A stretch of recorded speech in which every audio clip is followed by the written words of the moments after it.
Bisogna chiudere un microfono? Ci siamo?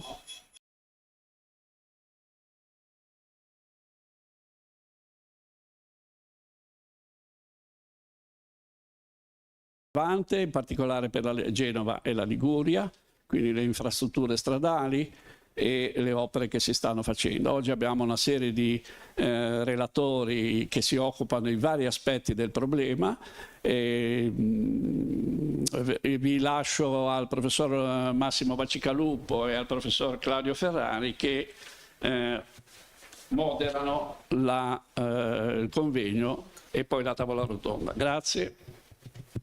Buonasera, grazie all'Accademia, insomma, di cui ho l'onore di far parte e a cui in effetti ha proposto di organizzare un incontro su questi i temi della viabilità, delle autostrade, delle grandi opere in Liguria, temi che ci toccano tutti. L'amico e collega e accademico Claudio Ferrari, con la sua expertise molto più specifica della mia, ha aderito a questa proposta, per cui abbiamo insieme definito i relatori, chiedendo a tutti di essere brevi e di trattare di un argomento in relazione col tema di questo tema molto, molto presente a tutti noi, appunto anche ai profani come il sottoscritto, perché tutti ci troviamo a confrontarci giornalmente con la viabilità, con le autostrade liguri, con i loro problemi e possiamo anche dire con i loro disastri, perché purtroppo abbiamo anche questo nel nostro passato non lontano. Perché appunto viviamo in un mondo dove è chiaro ci sono sempre informazioni, vediamo questo mondo che cambia continuamente, queste opere che vengono proposte, che vengono discusse, fatte, rimandate, non fatte, ma poi delle volte fatte anche in maniera discutibile a volte. E mi è sembrato che un incontro di studiosi che guardassero queste tematiche con una prospettiva appunto scientifica, no? Con una prospettiva descrittiva e non polemica, no? Ma proprio per vedere qual è questa nostra storia con le sue luci e con le sue ombre, fosse importante, perché così lasciamo una traccia del fatto che l'Accademia, la società civile tratta di questi argomenti che non sono esclusiva proprietà di coloro che decidono, che sono spesso naturalmente la politica, non so, l'imprenditoria, cioè forze che spesso sono lontane dagli utenti, no? Da noi che ci troviamo poi a vedere i risultati di queste operazioni, di queste iniziative. E invece noi abbiamo oggi appunto la fortuna di avere numerosi relatori che tutti parleranno brevemente, illustreranno diversi aspetti. Questa conferenza si può seguire online, dunque benvenuto anche a chi ci vede da lontano.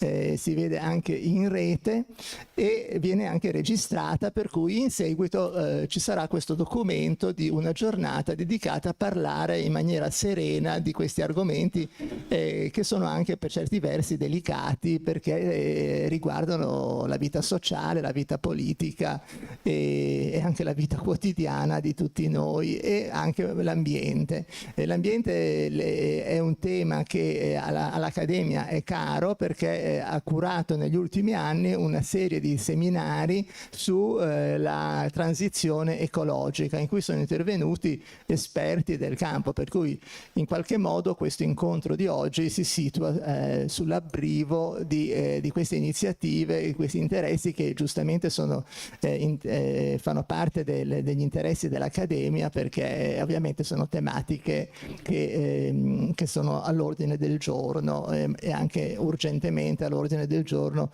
e di giorno in giorno lo diventano di più. Allora, incominciamo con Francesco Gastaldi, professore di urbanistica all'Università IUAV di Venezia. La Liguria trasformata dalle autostrade ieri e oggi. Benvenuto al nostro amico e collega Francesco Gastaldi. Grazie professor Ferrari, che rivedo volentieri dopo tanti anni. e grazie al professor Bacigalupo. Allora, io una breve panoramica. In Liguria la grande stagione delle infrastrutture sono gli anni 30 soprattutto. Gli anni 60, ho messo questa cartolina che rappresenta la grande euforia infrastrutturale dopo gli anni della ricostruzione e quindi gli anni del boom economico. E qui c'è una grande euforia infrastrutturale verso modelli di sviluppo. Qui il professor Bacigalupo ha citato la questione dei modelli di sviluppo che negli anni 60 si supponevano abbastanza illimitati, cioè si supponeva che Genova sarebbe cresciuta molto, sarebbe cresciuta in modo indeterminato, avrebbe raggiunto anche 1 milione di abitanti, si pensava in quell'epoca, mentre da metà degli anni 70 poi è sempre stata in calo, salvo forse gli ultimi anni, per quanto riguarda la popolazione, e alla metà degli anni 60 queste due infrastrutture che sono la sopraelevata e il ponte Morandi, di cui sappiamo le vicende, sono emblematiche, diciamo, di questo periodo del boom economico, di un processo di modernizzazione di Genova, un processo di modernizzazione del paese, di questa grande euforia, di questa crescita e diciamo anche di un progresso, diciamo, dal punto di vista anche tecnologico, diciamo dal punto di vista anche tecnico-costruttivo. Sono due infrastrutture molto ardite, per quell'epoca molto anche innovative dal punto di vista delle tecniche costruttive e realizzative. Ho messo un'altra immagine, sempre parlando di infrastrutture, perché anche Corso Europa, prima strada pedemontana, poi Corso Europa, rappresenta di nuovo un po' questo modello, cioè il modello un po' anche delle highway americane a cui si ispira un po' anche la sopraelevata, cioè un modello, diciamo, anche fatto per l'automobile, fatto per la velocità anche, diciamo, da certi punti di vista. Ecco, tutte queste tre grandi opere vengono realizzate intorno e completate intorno alla metà degli anni 60 in questa Genova che cresce e che si sviluppa.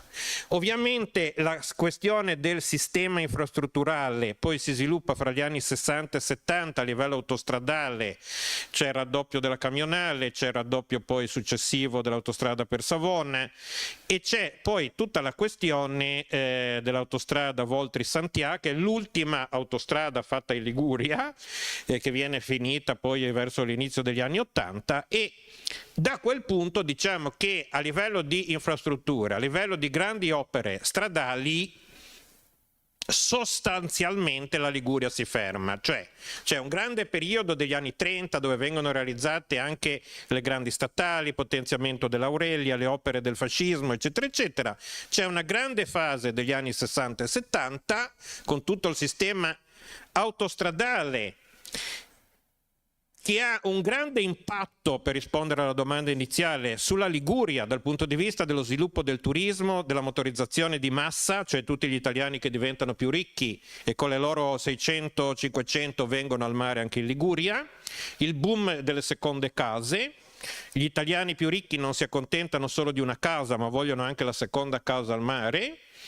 E la storia della Liguria è, secondo me, da certi punti di vista una storia anche dei caselli autostradali, cioè la storia degli effetti territoriali che i caselli autostradali hanno messo in moto dal punto di vista localizzativo delle infrastrutture, dal punto di vista delle imprese di localizzarsi vicino ai caselli autostradali, dei centri commerciali, sicuramente anche dal punto di vista residenziale abitativo, perché i caselli autostradali, un po' come era avvenuto per le stazioni ferroviarie a fine 800, rappresentano, diciamo, un fattore di accessibilità, di competitività del territorio, di riduzione di tempi di percorrenza e così via. Quindi noi potremmo fare una storia della Liguria a partire dalla storia dei caselli autostradali e degli effetti positivi o negativi che hanno messo in moto. Ci fu anche un dibattito che sarebbe interessante ricostruire su dove posizionare i caselli autostradali, perché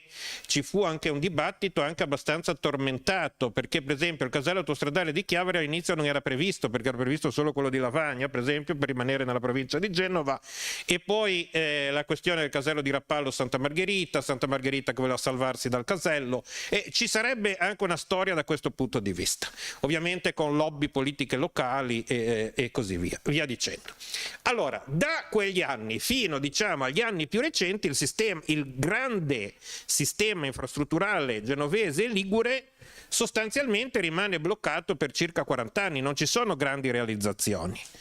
C'è oggi un dibattito, ci sono delle opere in corso, ci sono delle progettualità, non sappiamo se tutte si realizzeranno, la nostra classe politica istituzionale ci dice di sì, ma c'è la questione del tunnel sottomarino qua a Genova, c'è la questione del tunnel Rapallo Fontanabuona, ci sono tutta una serie di progettualità. Allora, io che devo fare presto, dal punto di vista dei processi di sviluppo, la domanda è quali infrastrutture, per quale sviluppo e per quale territorio, perché sappiamo che la Liguria ha delle caratteristiche territoriali, geomorfologiche, ma anche sociali ed economiche molto particolari. Allora, quali infrastrutture vanno bene per questa Liguria degli anni 2026? Quello che dicevo prima al giornalista, io sono uno sviluppista moderato, diciamo, e poi vi spiegherò perché. Non sono ideologicamente contro le infrastrutture, ma una cosa che voglio dire in maniera netta è che le infrastrutture, come dicevo prima al giornalista, sono uno degli ingredienti dei processi di sviluppo. Non bisogna sottovalutare, ma non bisogna neanche sopravvalutare le infrastrutture, secondo me. Non c'è un potere taumaturgico delle grandi opere se non sono accompagnate poi da altri tipi di interventi, politiche, strategie, azioni. Cioè le grandi infrastrutture secondo me non bastano se non sono accompagnate da altre cose. Le infrastrutture sono uno degli ingredienti dei progetti di sviluppo, uno degli ingredienti, ma se noi vogliamo fare un bel buono minestrone, non serve avere solo il piatto, ma bisogna avere, oppure non solo certi ingredienti, ma ne servono anche degli altri. Quindi le infrastrutture sono una delle condizioni che possono mettere in atto dei processi, ma non sono l'unico, non sono il solo, e dal fare infrastrutture non deriva in maniera automatica e deduttiva dello sviluppo. Io scherzando prima con il giornalista dicevo che Masone è rimasto sempre Masone, adesso qua non vorrei che ci fosse qualcuno che magari si arrabbia, ma è arrivato il casello autostradale, ma il casello autostradale va bene, potrebbe aver rallentato alcuni processi, potrebbe aver favorito i collegamenti con Genova oppure con la pianura padana, ma comunque è sempre rimasta una zona abbastanza marginale, anche con decremento di popolazione, invecchiamento, come tipico di molte zone dell'Appennino Ligure. Non è che arrivando al casello autostradale lì improvvisamente è diventata una capitale economica dell'Italia. Ecco, allora io dicevo sono un medio sviluppista, nel senso che io sono per uno sviluppo, scusate se ho perso una P, radicato al territorio, quindi anche a partire dalle caratteristiche dei processi di sviluppo territoriale, delle risorse locali, non effimero ed equilibrato. Allora, alla luce di questi aspetti, io voglio capire appunto cosa serve dal punto di vista infrastrutturale. Se siamo d'accordo che noi per la Liguria vogliamo questo tipo di sviluppo, cosa è necessario oggi? Allora, il professor Bacigalupo mi chiedeva sulla questione del tunnel Rapallo Fontanabuona, nello specifico, da cui credo fosse nato un po' sotto traccia anche l'idea di questo convegno, e prima stavamo parlando di alcuni aspetti, che forse è un'opera che arriva un po' in ritardo, che forse è un'opera che non deve snaturare il territorio, perché se perdiamo il territorio in Liguria perdiamo uno dei nostri capitali principali, anche dal punto di vista turistico. Però io credo che vada fatto un ragionamento sul tipo di processi di sviluppo che noi vogliamo, cioè se vogliamo puntare sul turismo non possiamo fare una devastazione ambientale per realizzare un tunnel, che forse questo tunnel arriva in ritardo perché probabilmente sarebbe stato necessario negli anni '80, che la Val Fontanabuona non è più il mitico nord-est della Liguria di cui si parlava un tempo, che sono successi e sono cambiati anche dei fenomeni di tipo territoriale, e quindi sicuramente ci sono degli interrogativi aperti. Se va fatta una devastazione del territorio, di una parte del territorio per l'innesto autostradale, grandi svincoli e un effetto territoriale molto impattante, ci sono degli interrogativi aperti che sono dibattuti. Adesso non so a che punto è questa situazione, ma e questo interrogativo vale un po' per tutte le grandi opere che sono in discussione, dal tunnel sottomarino alle bretelle a tante cose. Queste bretelle di Genova io ne sento parlare da quando ero ancora all'università, perché mi ricordo che a fine anni '80 c'era già stato un dibattito sulla bretella autostradale genovese, su come bypassare il nodo di Genova. Ci sono stati un sacco di progetti che sono stati fatti. pochi di questi progetti o quasi niente si è realizzato. Certamente c'è un ritardo infrastrutturale, se è un ritardo di nuove infrastrutture, se è un ritardo di adeguamento delle infrastrutture esistenti, su questo possiamo discutere, però che sicuramente la Liguria, adesso c'è il terzo valico che sta andando avanti, che siamo un po' in una situazione di ritardo infrastrutturale, di ritardo di adeguamento, poi sappiamo tutte le vicende che ha attraversato Autostrade dal punto di vista anche istituzionale dopo la caduta del Morandi e così via. Però il sistema autostradale ligure attuale ha sicuramente delle lacune, ha sicuramente delle carenze che viviamo tutti noi come utenti, per cui se succede un incidente rimane bloccato tutto il nodo di Genova e così via. Allora, io non so bene la soluzione, questo è un convegno per dibattere di alcuni temi, io pongo sul tavolo queste questioni, non ho mai studiato in maniera diretta la situazione, io pongo delle questioni all'ordine del giorno. Quale modello di sviluppo vogliamo per la regione, e da lì si può dedurre quale tipo anche di infrastrutture siano più adeguate per uno sviluppo radicato, non effimero ed equilibrato, dove le infrastrutture sono uno degli ingredienti di un buon minestrone. E io avrei finito.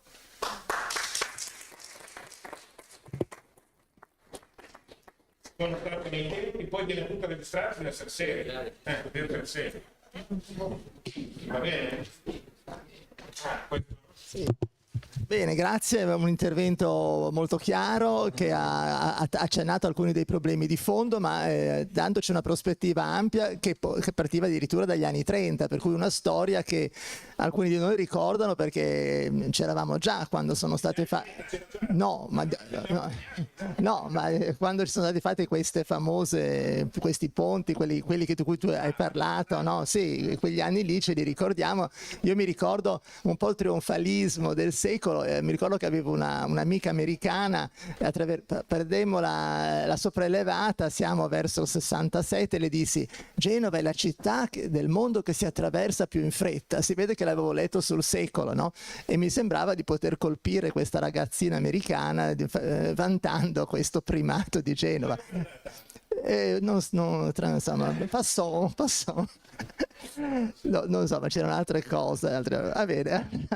Però, per cui abbiamo visto questa storia, tu hai ben ricordato certi momenti fondamentali, l'anteguerra, il dopoguerra e poi tutto fermo da fare, lo sviluppo e lo sviluppo sostenibile, che poi quella parola lì è importante ovviamente. Quale tipo di sviluppo? Francesco Faccini, professore associato di Geografia Fisica e Geomorfologia della nostra università. Grazie di essere qui, anche vice rettore, no? Delegato del rettore, il suo argomento è infrastrutture in Liguria tra impatto e rischio idrogeologico.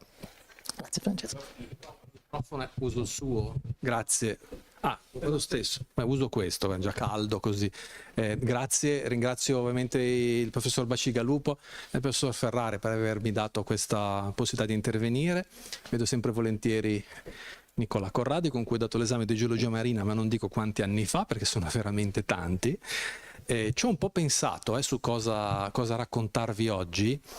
E più che altro in vista della tavola rotonda che avete dopo, per cui spero di non aver osato troppo. Per andare avanti, Francesco? Questo qui, per andare avanti, ok. Comunque questo di è questo sulla destra, benissimo. Vado. Ecco, lo so, non calmi. Solo una domanda. Chi è quel signore lì? Perché anch'io l'ho scoperto da poco, perdonatemi, però è importante, è il filo conduttore di quello che voglio dirvi oggi. Non è l'ora di merenda, me ne rendo conto.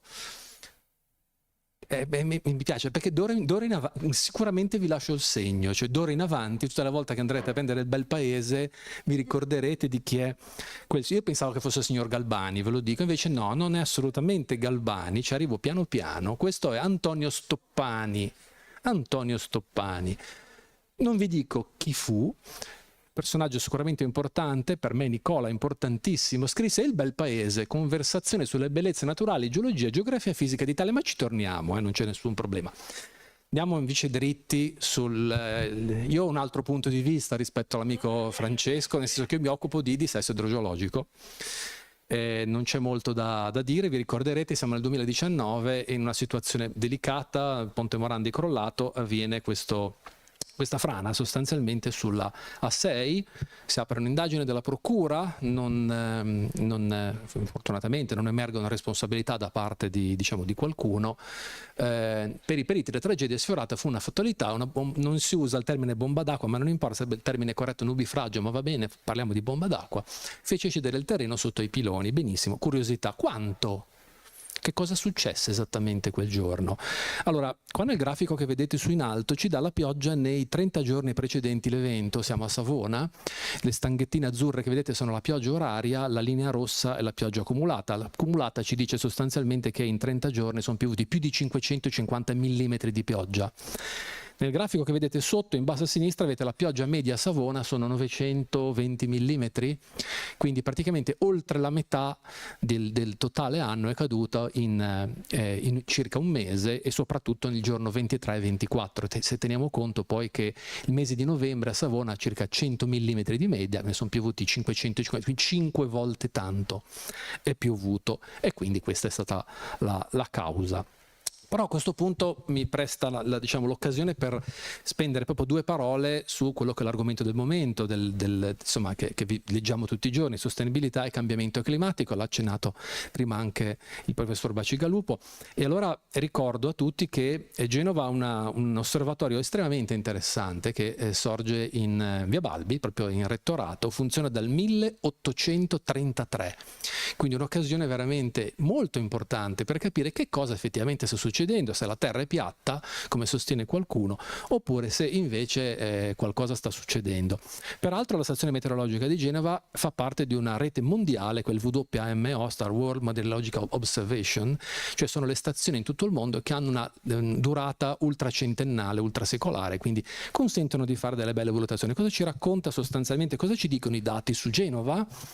Ci dicono che la pioggia media annua su Genova, quella linea rossa, siamo sui 1250 mm, ci sono degli scarti ovviamente di anno in anno, ogni tanto piovono 2000 mm, ogni tanto ne piovono meno di 1000, non c'è un trend significativo, non c'è una variazione significativa, un po' tende a diminuire negli ultimi anni, ma non si trascina niente dal punto di vista statistico. Molto più interessante invece sono i giorni piovosi. I giorni piovosi sono un trend nettamente negativo, cioè sono diminuiti i giorni di pioggia a partire da inizio 800, quindi inizio del XIX secolo, sino ad arrivare ai giorni nostri. Attenzione, se il totale di pioggia non è cambiato, ma sono diminuiti i giorni di pioggia, vuol dire che quando piove in maniera più intensa, cioè la stessa quantità di pioggia cade in meno giorni.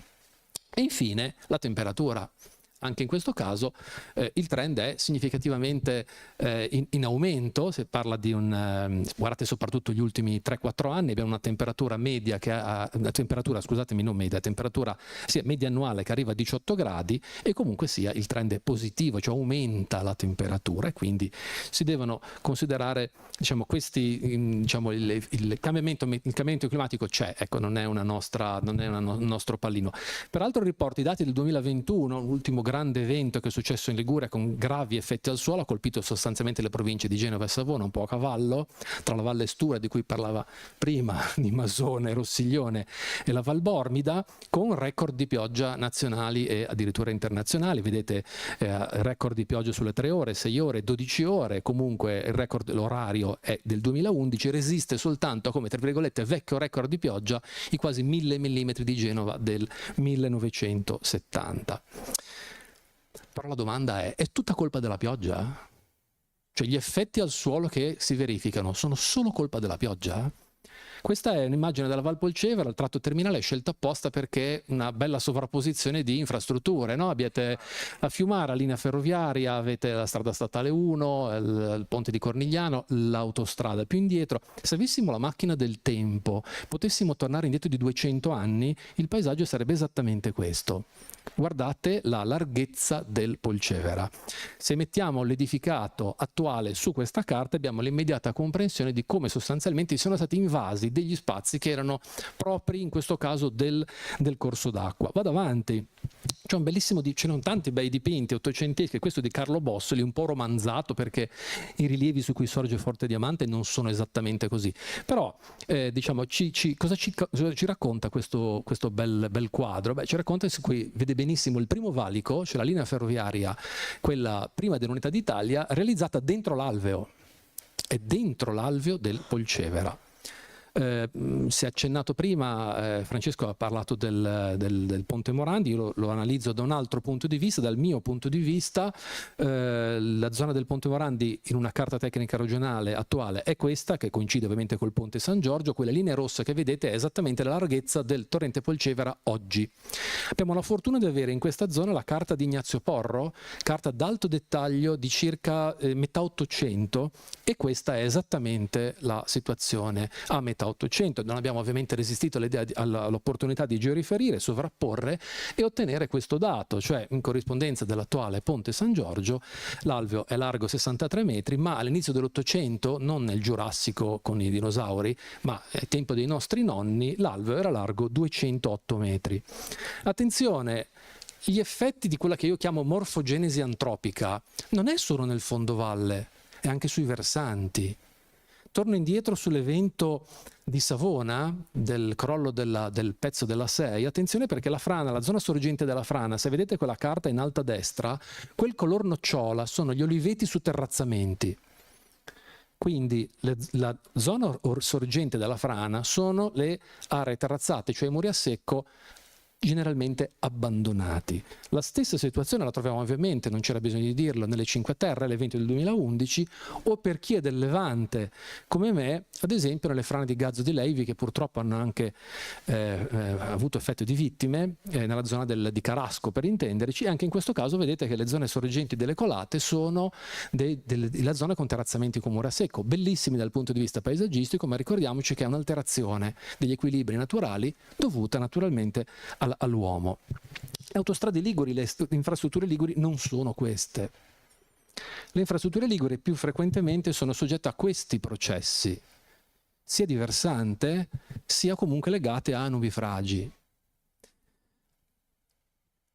Cambio argomento. Quando si realizza un'infrastruttura, e dal mio punto di vista più geologico, la parte più delicata ovviamente sono gallerie e viadotti. Non tralascio completamente l'aspetto paesaggistico, non mi interessa, non è mia competenza. Non è tanto lo scavo della galleria, che di per sé oggigiorno si fa a un costi diversi ovviamente, ma si realizza. Una delle criticità più importanti è dove metto il materiale di risulta della galleria. Tanto per darvi una immediata comprensione. È attivo, credo, un progetto piccolo che vuole prevedere una sorta di una galleria bypass tra Paraggi e Portofino. Una galleria piccola, sono 700 metri, però una galleria di 700 metri cosa vuol dire? Vuol dire è un volume del cilindro, quindi lunga 800 metri, scusatemi, la larghezza di scavo lorda sono 12 metri, quindi l'area dello scavo è 113 metri quadrati, raggio per 314, lo moltiplichiamo per la lunghezza, sono 90.000 metri cubi di roccia in banco. Quando tolgo la roccia e la estraggo dallo scavo, aumenta di volume, perché non è più roccia in banco, ma diventa come dei grossi blocchi, aumenta tra il 40 e il 50%. Morale sono 135.000 metri cubi. 135.000 metri cubi, tanto per darvi l'idea, è la dimensione di un campo da calcio, quindi 100 per 45, con un'altezza di 30 metri. Questo per una galleria di soli 700 metri. Tutto sommato le infrastrutture ci hanno fatto anche tanti regali. Grazie Nicola, che questa cosa me l'hai detta 30 anni fa. In che senso? Quando hanno realizzato la linea ferroviaria inaugurata nel novembre del 1868 la Genova-Pisa, questa carta del 1878, sì, ci hanno fatto tanti regali, perché secondo voi il materiale di risulta dove l'hanno messo? Spiagge che prima erano inesistenti. Camogli, bellissima, tutto sommato ben venga la galleria, da questo punto di vista, e qui avete l'immediata, diciamo, sensazione di come era Camogli. La carta in basso a sinistra, la carta del Vinzoni, siamo addirittura alla fine del Settecento, sono sulla destra avete gli Stati Sardi, circa 200 anni fa tondi, sono la cartolina di Noack di fine Ottocento con Camogli ancora con la palazzata che poi sarebbe stata demolita, e quindi le variazioni che vedete di ampliamenti di spiaggia, ad esempio tra il 1910 e il 1920, è semplicemente il raddoppio della ferrovia fatta nel 1915, hanno buttato ovviamente della roba che poi ovviamente si è rapidamente adattata all'azione del motondoso, e così nel 65 arretrato, nel 2006 insomma è ovviamente soggetto a ripascimenti artificiali, non c'è nessun fiume che dà da mangiare a quella spiaggia. Attenzione, la stessa cosa, non voglio annoiarvi, ce l'abbiamo a Zoagli, adesso arrivo anche con Sori, Francesco, io l'ho chiamata Zoagli City, ma se vediamo la cartografia di inizio Ottocento a Zoagli non c'è assolutamente nulla, il corso d'acqua era anche a cielo aperto, non era coperto, e ovviamente è realizzato così. La stessa cosa ovviamente con Sori City, totalmente anche in questo caso inesistente la spiaggia, e chiudo la carrellata con Bogliasco City, dove vediamo che dall'antico ponte, quello carinissimo che c'è prima quella che ora è una spiaggia, e c'era una falesia, si vede molto bene nella carta che vedete sulla destra, quel rigato scuro è tutta la falesia rocciosa. Salgo un attimo, già che sono a Bogliasco salgo un attimo, mi inerpico su, non sono un tifoso della Samp, sono abbastanza neutro su questa cosa, però in questo caso troviamo i campi da calcio dove si allena la Samp. Ma secondo voi questi campi da calcio che cosa sono in realtà? Dal mio punto di vista sono la discarica del materiale di scavo della galleria, in questo caso ferroviaria, autostradale, che è quella che vedete in alto a destra nell'immagine di Google Earth. È ovvio, e magari con quest'occhio adesso tutte le volte che percorrerete l'autostrada vi chiederete perché le piazzole di sosta o gli autogrill sono sempre prima o dopo una galleria, ma è ovvio, è il modo più semplice e più economico, voglio dire, per evitare spese di trasporto che sono elevatissime. Quello a destra è l'autogrill, quello di Sant'Ilario nel bacino del torrente Nervi, quello a sinistra è il Campodonico a Chiavari. Posso anche andare avanti e farvi altri esempi, poi basta, se no vi scoccio. Spesso ci sono i campi da calcio, quello sulla destra è il campo da calcio di Sori sul Rio Cortino, vedete c'è l'imbocco della galleria lì vicino, e quello invece a sinistra sarà molto caro a Francesco che è al mio fianco, invece è quello della galleria Arapallo per andare verso Recco.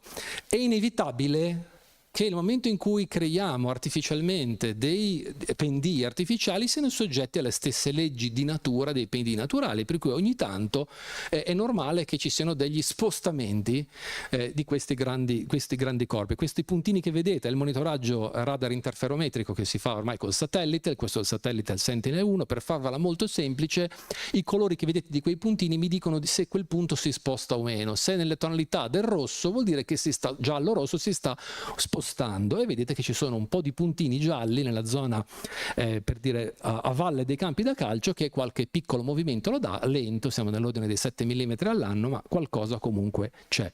Concludo, ho visto che la locandina parlava la locandina riportava il tunnel Rapallo Fontana Buona, una curiosità che magari non tutti sanno: in qualche modo esiste già un tunnel Rapallo Fontana Buona, che è quello che vedete, è spostato sotto Montallegro, realizzato alla fine degli anni 50, e serve l'acquedotto di Santa Margherita Ligure. Non mi chiedete con quali contratti, con quali accordi allora, ma il tunnel c'è, ci ho fatto diverse volte, ci portavo anche gli studenti, adesso un po' che non ce li porto più, la situazione non è semplicissima, e avete qualche immagine su in alto. Concludo, perché sono partito da lui, adesso ve lo devo dire chi è: Antonio Stoppani, geologo, paleontologo, accademico, presbitero italiano, autore di numerose pubblicazioni. Perché ve lo cito? Perché Stoppani fu il primo che alla fine dell'Ottocento parlò di antropocene, cioè un periodo geologico, un'epoca che è quella che stiamo vivendo, dove i processi legati all'uomo in qualche modo superano in forza e identità i processi naturali, e viene riportato da questo articolo che vedete sulla destra, Geology of Mankind. Non l'ha scritto lui, questo l'ha scritto Paul Crutzen nel 2003, che fu, diciamo, quello che coniò il termine antropocene, dove Crutzen, voi non lo leggete ma ve lo leggo io, sulla colonna di sinistra, diciamo, l'influenza dell'uomo diciamo, sugli aspetti naturali fu riportato nel 1873, quando il geologo italiano Antonio Stoppani parlò di una nuova forza tellurica che in potenza e universalità poteva essere comparata con le grandi forze terrestri, che l'aveva chiamata l'era antropozoica.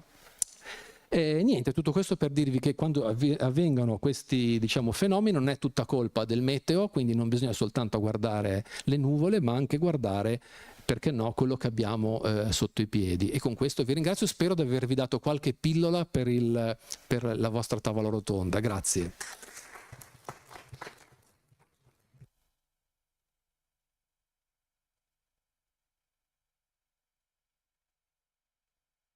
Molte grazie, abbiamo così visto un altro aspetto, giustamente il terreno, e anche scoperto delle cose che io sicuramente non sapevo su come sono cambiati questi villaggi costieri che noi diamo per scontato. Perfino qualcuno di noi si ricorda che un tempo il lungomare di Rapallo non era così largo come adesso, ma probabilmente questo non è per materiali di riporto, ma comunque per altri interventi legati appunto all'attività umana, all'antropocene, e poi sottoposti giustamente a tutte le problematiche che riguardano la terra su cui ci muoviamo. Che dunque è piatta la terra, non è rotonda. Vedremo una cosa che abbiamo. Poi questo è un nuovo modello di convegno, mi pare, con questi interventi molto brevi, molto succosi e anche molto divertenti, per cui ringrazio i relatori. E adesso tocca all'avvocato penalista Vincenzo Lagomarsino, vicepresidente della sezione Genova di Italia Nostra. In parte l'idea di fare questo incontro veniva da Stefano Fera, che è il presidente della sezione di Genova di Italia Nostra e che si occupa quotidianamente, Italia Nostra si incontra e si scontra quotidianamente con questo tipo di problematiche e interviene in vari modi. So che ci sono altre attività in programma, anche in collaborazione con la nostra accademia, cosa per cui ci rallegriamo, perché ovviamente questi problemi ci stanno molto a cuore. E dunque grazie a Vincenzo Lagomarsino, e pensiamo anche a Stefano Fera che non è potuto essere qui perché insegna all'Università di Roma, all'Università Americana a Roma, però ha delegato il vicepresidente. Grazie a tutti. Io mi trovo un po' a disagio perché in questa sede così prestigiosa con professori che intervengono prima e dopo di me, cercherò di non annoiarvi e di parlarvi un attimo in maniera critica ovviamente delle grandi opere e della retorica dello sviluppo, quindi come si cerca di collegare la costruzione di queste infrastrutture significative allo sviluppo economico e commerciale. Quando si parla di grandi opere, in particolare di infrastrutture autostradali, siamo abituati a sentire una formula ripetuta alla noia, quasi come un mantra, quindi sviluppo, modernizzazione, competitività, crescita. Sono parole che hanno un forte potere persuasivo perché evocano il futuro, l'efficienza e la connessione tra i territori, ma proprio per questo meritano di essere sottoposte a un esame severo. Troppo spesso infatti la retorica delle grandi opere non descrive la realtà, ma la copre. E la copre con una narrazione che presenta come interesse generale ciò che in molti casi produce vantaggi molto selettivi, costi pubblici enormi e danni irreversibili al territorio. La questione allora non è se costruire o non costruire in assoluto, la questione è un'altra: quali opere servono davvero, a chi servono, in quale contesto geografico e sociale, con quali costi e con quali conseguenze nel lungo periodo. Perché un'opera pubblica non è buona solo in quanto grande, costosa o tecnologicamente complessa. È buona se risponde a un bisogno reale, se migliora la vita delle persone e se rafforza il territorio invece di indebolirlo, se produce un beneficio duraturo e non solo un ritorno immediato per pochi soggetti economici. In Italia e in particolare in Liguria questa distinzione è decisiva. La Liguria, come è anche stato detto da chi mi ha preceduto, è un territorio fragile per definizione, fragile dal punto di vista idrogeologico, fragile per la sua morfologia stretta e compressa tra mare e monti, fragile per la presenza di antichi insediamenti collinari e costieri, per la rete minuta e storica di relazioni tra borgo, valle, costa ed entroterra. Qui non si può ragionare come se il territorio fosse una tabula rasa, abbiamo visto anche le immagini delle autostrade che corrono nella pianura padana, sulla quale innestare grandi corridoi di traffico. Ogni nuovo tracciato di grande impatto non è una semplice connessione, è una trasformazione radicale, anzi spesso è una lacerazione devastante. La Liguria è il luogo in cui dovrebbe risultare evidente più che altrove che il problema non è far passare più auto, ma è rendere il territorio abitabile, sicuro, leggibile, accessibile senza distruggerlo. In una regione così delicata, investire nella manutenzione, sulla rete ferroviaria, sul trasporto pubblico locale, sulla messa in sicurezza dei versanti, sulla cura dei corsi d'acqua, sulla protezione dei terrazzamenti e dei sistemi insediativi storici non è una scelta secondaria, è la vera infrastruttura dello sviluppo.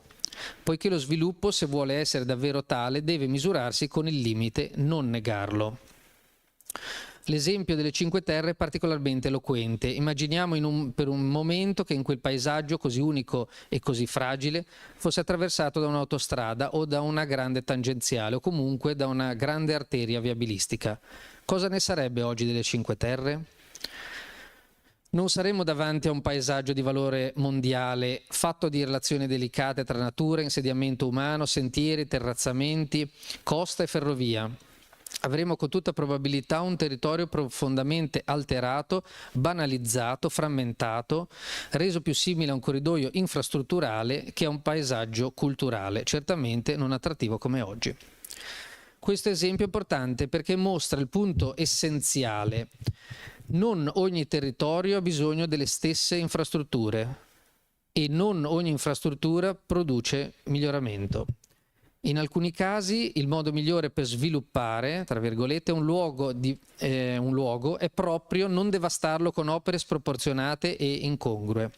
Le Cinque Terre non sono un posto da connettere con la logica autostradale, non hanno bisogno di più auto, al contrario sono un patrimonio da governare con equilibrio attraverso mobilità lenta, ferrovia, regolazione dei flussi, tutela del paesaggio e cura continua del territorio. E la stessa critica vale in un altro contesto del tutto differente, la Brebemi. È diventata nel corso degli anni il simbolo di quanto possa essere fallace l'idea di una grande autostrada, che una grande autostrada generi automaticamente traffico, ricchezza e sviluppo. In realtà il caso della Brebemi, che è l'autostrada che collega Milano, Bergamo e Brescia, è un'opera costosissima costruita sulla base di previsioni di traffico che si sono rivelate eccessivamente ottimistiche. Ha prodotto rendimenti modesti, difficoltà economiche e una forte discrepanza tra le promesse iniziali e l'utilizzo effettivo dell'infrastruttura, tant'è che i concessionari chiedono allo Stato di coprire il delta mancante dai presunti guadagni, dai guadagni preventivati. Ma il problema non è solo finanziario, c'è anche un problema territoriale. La Brebemi si inserisce in un'area già ampiamente trasformata, la pianura padana, e contribuisce a un'ulteriore artificializzazione del suolo, favorendo dinamiche di dispersione insediativa e di crescita della logistica su gomma, con capannoni, piattaforme e grandi centri di stoccaggio che si addensano lungo i margini infrastrutturali. In questo senso l'autostrada non genera sviluppo diffuso, alimenta soprattutto un modello di occupazione del territorio povero di qualità, intensivo di suolo e dipendente da funzioni poco stabili, spesso a basso valore aggiuntivo locale. Questa è una lezione fondamentale.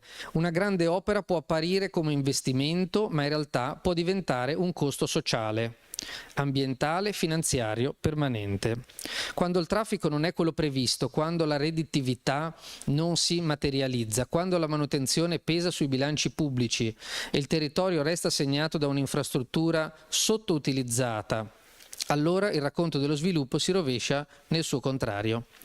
Si scopre che la promessa era costruita su basi fragili e che l'opera serve più a giustificare la propria esistenza che a rispondere a un bisogno reale. Questo vale anche per Genova e per il dibattito su alcune grandi opere oggi proposte o in corso di progettazione, come il tunnel subportuale e il tunnel della Val Fontana Buona, di cui è già stato parlato, è già stato detto. Qui la questione diventa ancora più delicata, perché si tratta di interventi spesso presentati come soluzioni tecniche indispensabili o addirittura come forme di compensazione e di rilancio dopo la tragedia del crollo del ponte Morandi. Ma proprio per questo è necessario chiedersi con rigore: queste opere servono davvero alle popolazioni locali? O servono soprattutto a consolidare un modello di intervento fondato sulla grande spesa infrastrutturale, sul protagonismo delle imprese di costruzione, sulla moltiplicazione dei cantieri e sulla promessa di una modernizzazione che raramente arriva fino in fondo ai bisogni reali dei territori? La domanda è tutt'altro che retorica. Molto spesso opere di questo tipo non risolvono i problemi quotidiani della mobilità locale, non migliorano in modo diffuso la qualità della vita, non riducono le disuguaglianze territoriali. Al contrario, possono aumentare la dipendenza dall'auto, creare nuovi punti di congestione, imporre nuove pressioni urbanistiche e ambientali e impoverire ulteriormente aree già fragili. Il rischio è che il territorio venga trasformato in un supporto passivo per grandi investimenti esterni, senza che vi sia un ritorno proporzionato per chi vi abita. C'è poi un altro aspetto che non può essere ignorato, quello del rapporto tra grandi opere, opacità finanziaria e infiltrazioni criminali. Dove si muovono grandi quantità di denaro pubblico, dove i tempi sono stretti e dove si moltiplicano subappalti, varianti, deroghe, urgenze, lì aumenta anche il rischio di penetrazione di interessi illeciti. I cantieri delle grandi opere diventano spesso luoghi attrattivi per la criminalità organizzata, non solo per il controllo diretto del lavoro, ma anche per il riciclaggio, l'intermediazione finanziaria, la fornitura di materiali, i trasporti, le imprese cartiera e la manipolazione delle catene di subappalto. Non si tratta di un sospetto generico, ma di una realtà strutturale più volte emersa in inchieste, relazioni e sentenze. Tra tutti mi viene in mente il Terzo Valico, che è stato più volte fermato per plurime tangenti. I grandi cantieri richiedono un'intensificazione dei controlli antimafia proprio perché la loro dimensione economica e la loro struttura frammentata creano occasioni di infiltrazioni. E dove il controllo pubblico è indebolito dalla fretta o dalla retorica dell'emergenza, il rischio cresce ancora di più. L'argomento secondo cui le grandi opere fanno il bene dell'economia omette spesso il fatto che possono fare benissimo anche la criminalità se il sistema di vigilanza è fragile. Accanto alla criminalità organizzata vi è poi il tema del lavoro irregolare e dello sfruttamento. Nei cantieri complessi e frammentati, specie quando i tempi sono stretti e i costi vengono compressi, il ricorso a manodopera non regolare o comunque sottoposta a forme di sfruttamento diventa una tentazione costante. Il caporalato non riguarda solo l'agricoltura, può manifestarsi anche nella filiera delle costruzioni attraverso intermediazioni opache, subappalti a cascata, false partite IVA, contratti aggirati o elusi, sicurezza ridotta al minimo. In questi casi la grande opera produce un doppio danno: da un lato erode le finanze pubbliche, dall'altro degrada il lavoro, facendo pagare ai più deboli il prezzo dell'urgenza e della speculazione. Per questo bisogna essere molto chiari: non basta dire che un'opera è grande per attribuirle automaticamente un valore pubblico. La grandezza da sola non è una virtù. A volte, anzi, è un fattore di rischio. Più l'opera è grande, più è costosa, più è complessa, più richiede manutenzione e più è esposta a squilibri finanziari, a sovrastime, a modifiche in corso d'opera, a interessi economici forti e opacità procedurali.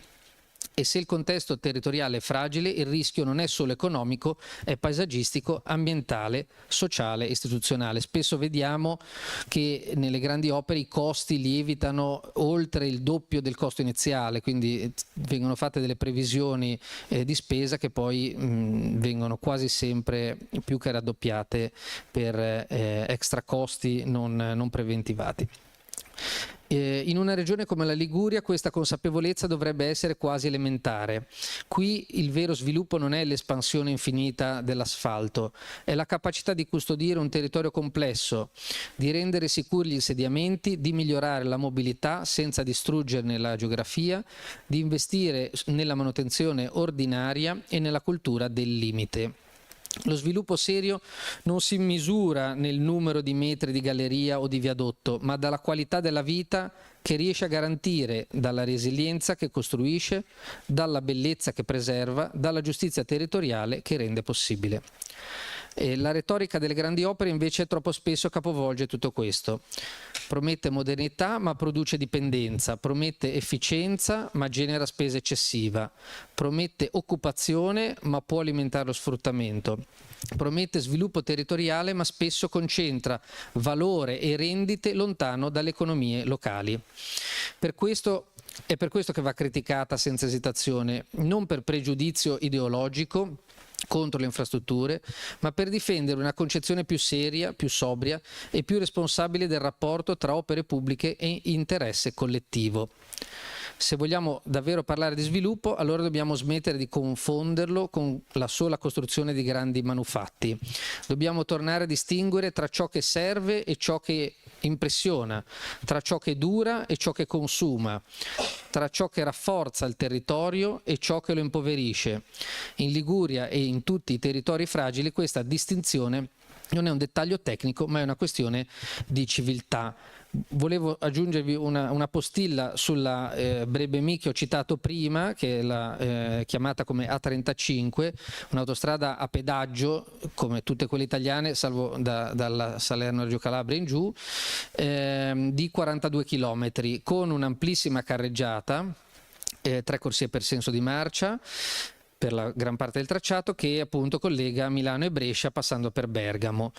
È stata costruita col project financing, cioè un finanziamento privato con garanzie e contributi pubblici, gestita da una società, la Brebemi SpA, concessionaria del collegamento.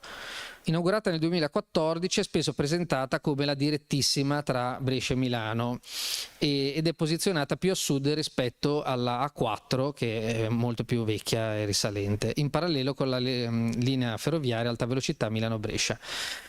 L'autostrada è stata costruita per ridurre i tempi di percorrenza tra le province, con l'idea di alleggerire il traffico sulla 4 e supportare la rete logistica e produttiva dell'area lombarda, in particolare appunto tra Milano e il triangolo industriale Brescia e Bergamo. Però in pratica il suo impatto è molto criticato, perché il traffico reale è risultato molto più basso delle stime iniziali. L'opera è finanziariamente fragile, come ho già detto, con bilanci in perdita e forti debiti per la società concessionaria. Ed è diventata un esempio simbolico del dibattito sulle grandi opere, perché l'infrastruttura costosa e finanziata in gran parte con fondi pubblici indiretti, che ha avuto un utilizzo inferiore alle previsioni, ha contribuito al consumo di suolo agricolo ed ha favorito la proliferazione di centri logistici e capannoni lungo il tracciato, come già detto, senza produrre quel salto di qualità economica e territoriale che era stato promesso. La Brebemi, in sintesi, è un'autostrada privata in teoria, ma fortemente legata al pubblico, che ben illustra come la retorica delle grandi opere possa nascondere costi economici e territoriali molto più problematici di quanto si racconti in principio. In sostanza, la Brebemi è il perfetto esempio della solita tecnica della privatizzazione italiana, cioè i costi pubblici, costi sono pubblici e i guadagni sono privati. Vi ringrazio.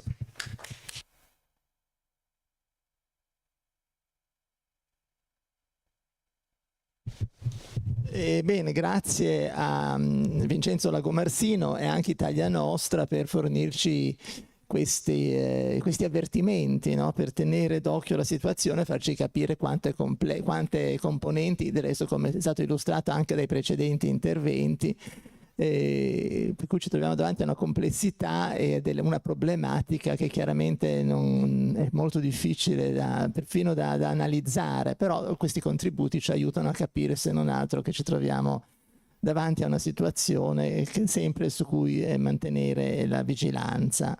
Per cui grazie di questo sintetico intervento sulla retorica dello sviluppo, su quale sviluppo, come già ha presentato fin dal nostro primo intervento. Adesso abbiamo da remoto Enrica Roccotiello, una nostra accademica, professore associato di botanica ambientale. Buonasera Enrica, che ci parlerà di progettare e conservare il verde urbano e periurbano nelle aree infrastrutturali. Benvenuta fra di noi, spero di trovarti, che ci stai bene. Grazie, mi sentite?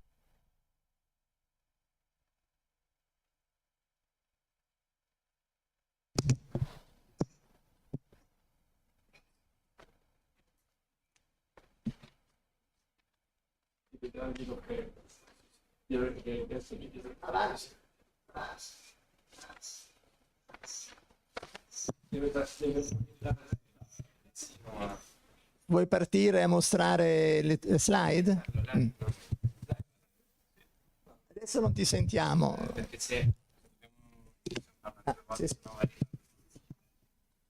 Vediamo il microfono. Sì, va bene. L'avevo spento.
Aiutano a introdurre il tema della possibilità di sfruttare il verde come infrastruttura funzionale.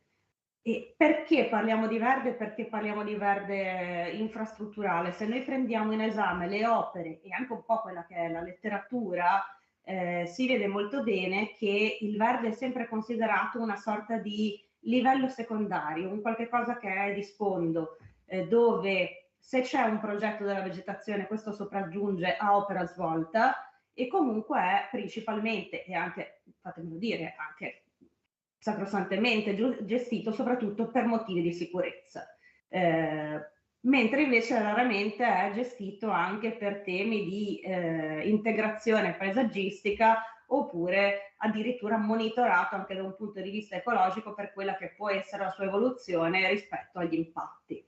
E quindi diciamo una complessità che si va a inserire in un sistema artificializzato, perché io dico il paradosso degli ecosistemi artificializzati, perché anche quelli che sono ecosistemi alterati o artificializzati, come possono essere ad esempio quelli urbani che vengono attraversati, questi hanno delle dinamiche che sono in realtà delle dinamiche anche naturali e che dipendono fortemente dal contesto. L'impatto che si ha in Liguria non è chiaramente l'impatto che si ha in altri territori come citato in precedenza, ma quello che sappiamo è che sicuramente più riusciamo a mitigare o progettare insieme un'infrastruttura anche verde, più riusciamo a aumentare, a diminuire la vulnerabilità del territorio, a aumentare la resilienza.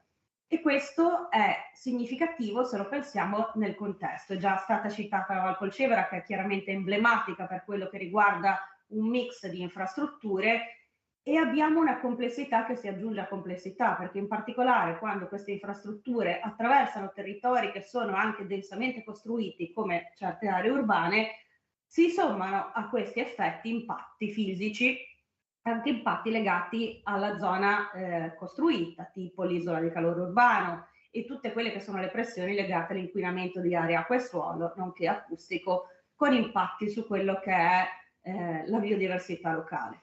Se noi guardiamo quella che è un'opera di cantiere, la realizzazione di una grande opera, da quello che è l'inizio a quello che è la fine sostanzialmente, vediamo quello che io potrei definire il ciclo vita del verde infrastrutturale, cioè noi abbiamo la realizzazione di un'opera, abbiamo la gestione dell'opera, la sua manutenzione, la sua evoluzione nel tempo, e in tutto questo la vegetazione è un qualche cosa che viene vista a valle dell'opera.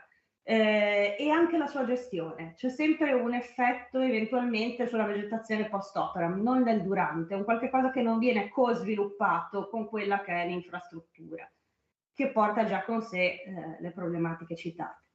Se andiamo a vedere, questo ve lo dico come per aiutarvi a diciamo, circoscrivere la situazione, quali sono gli impatti che a livello di habitat sono i maggiori per la comunità europea in termini di pressioni e minacce, vediamo che sicuramente tutto quello che è legato al tema dei trasporti, dello sviluppo dei trasporti e gli effetti derivati, quindi tutti quelli che sono gli effetti di inquinamento, alterano gli habitat in maniera significativa, perché portano anche in ultimo alla presenza di specie esotiche invasive di cui parlo successivamente. Quindi abbiamo delle opere, delle grandi opere che hanno anche spesso degli impatti, delle alterazioni significative, proprio per quello che si diceva, perché portano frammentazione. Quindi noi abbiamo dei denominatori comuni di tutte le aree infrastrutturali che riguardano proprio la frammentazione delle aree preesistenti, un notevolissimo consumo di suolo, ci sono dati che parlano dal 30 al 40% del suolo artificializzato è sottoposto a consumo, a erosione,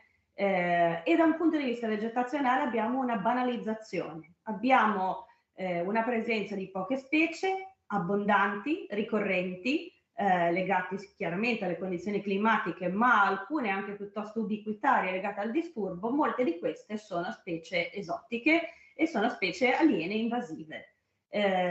A tutto questo associamo il fatto che di solito il tipo di intervento manutentivo previsto per le infrastrutture dei trasporti è legato soprattutto a tagli e sfalci, quindi elementi in realtà che da una parte garantiscono l'accesso stradale e la sicurezza, dall'altro però non fanno altro che reiterare queste problematiche che già sono presenti. Quindi complessivamente dove passano questi tipi di infrastrutture siamo in presenza di opere che complessivamente sul territorio danno poca resilienza.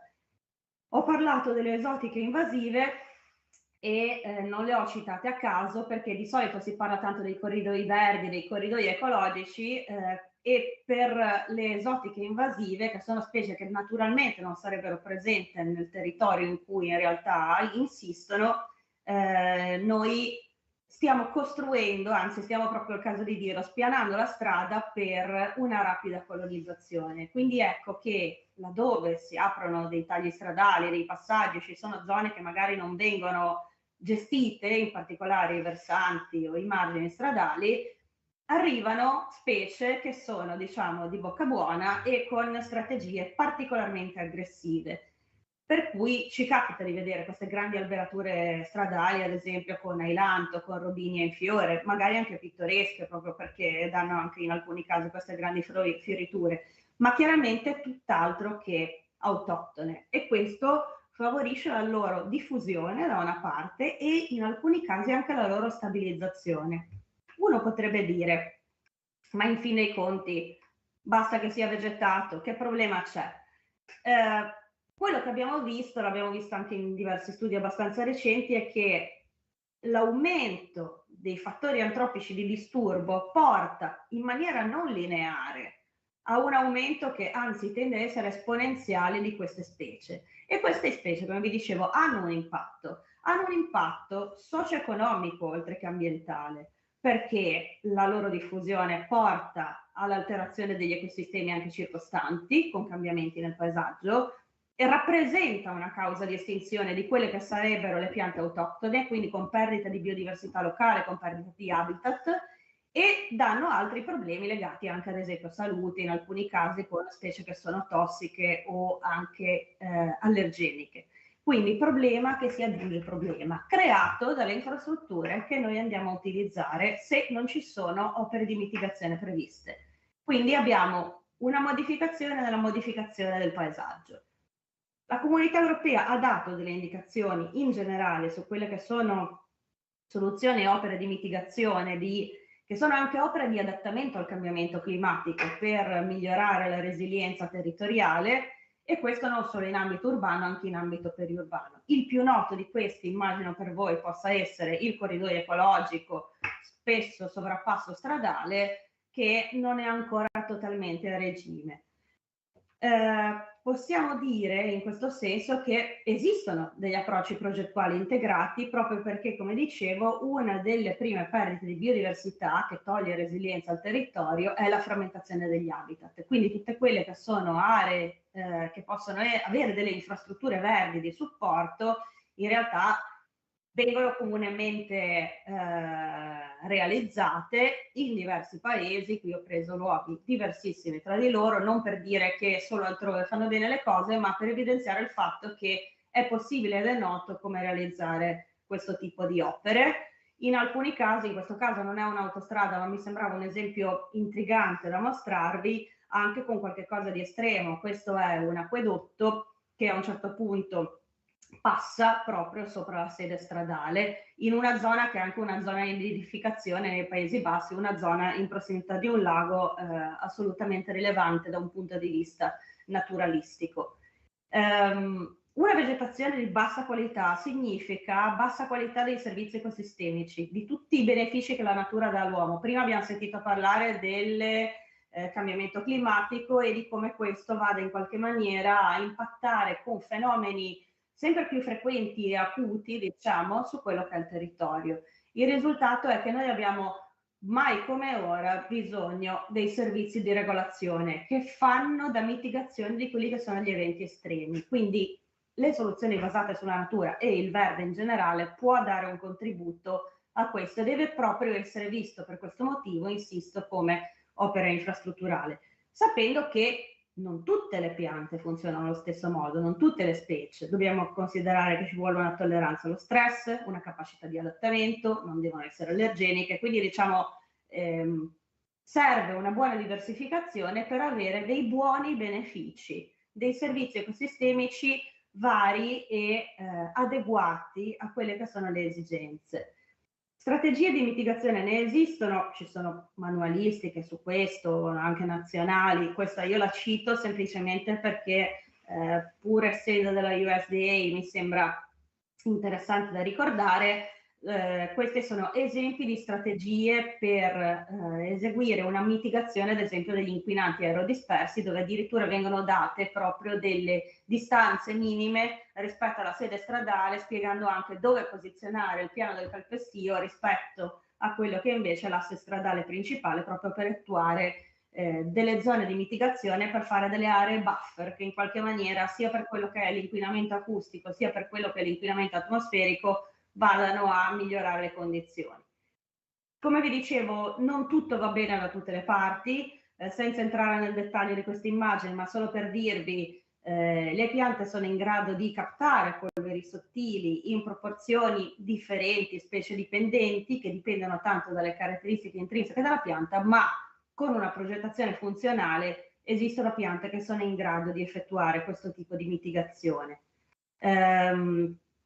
Quindi anche gli spazi non necessariamente estesi, ma che possono essere considerati marginali, comunque come possono essere porzioni di scarpate, fasce tampone o bordi infrastrutturali, in realtà potrebbero diventare degli importanti elementi di continuità ecologica, dando quindi non un elemento di sfasatura, ma un elemento di continuità e di integrazione a quella che è la biodiversità locale. Concludo con questa immagine avveniristica provocatoriamente fatta con l'intelligenza artificiale, come si può vedere, dove ho messo dentro tutti i buoni propositi di tutto quello che vi ho raccontato finora, per vedere che cosa ne sarebbe potuto derivare. Il messaggio però, al di là delle battute, vuole essere quello che quando si progetta un'infrastruttura grigia, questa non può prescindere dalla progettazione dell'infrastruttura verde e dall'integrazione paesaggistica, pena il fatto di avere un territorio meno resiliente, meno capace di adattarsi. Quindi laddove l'infrastruttura è necessaria, e in alcuni casi è necessaria, mi è piaciuto molto prima il termine di euforia infrastrutturale, che bene rende l'idea del fermento del periodo in cui sono nate certe opere, che però in alcuni casi sono state strategiche oggettivamente, però questo non può prescindere dal fatto adesso di poterle integrare con le migliori tecnologie presenti. Io dico sempre che chi ha il problema maggiore deve sviluppare la miglior tecnologia possibile per trovare una soluzione, e io credo che il nostro territorio potrebbe proprio essere, si spera, un esempio in questi termini in un futuro, speriamo, non troppo lontano.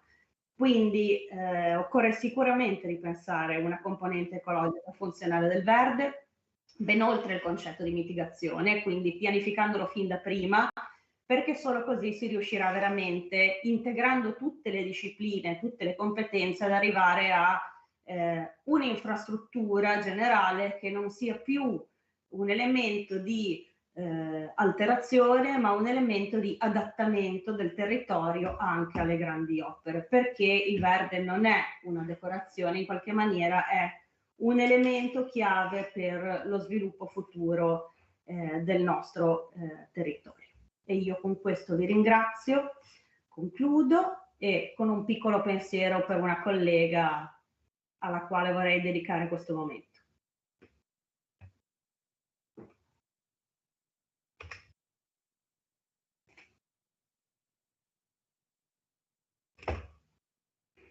Grazie a Enrica Cotiello, che ci ha parlato di ormai siamo a valle, no? Abbiamo parlato addirittura della progettazione, della realizzazione, di tutti i problemi legati anche economici, quelli trasparenti e quelli meno trasparenti.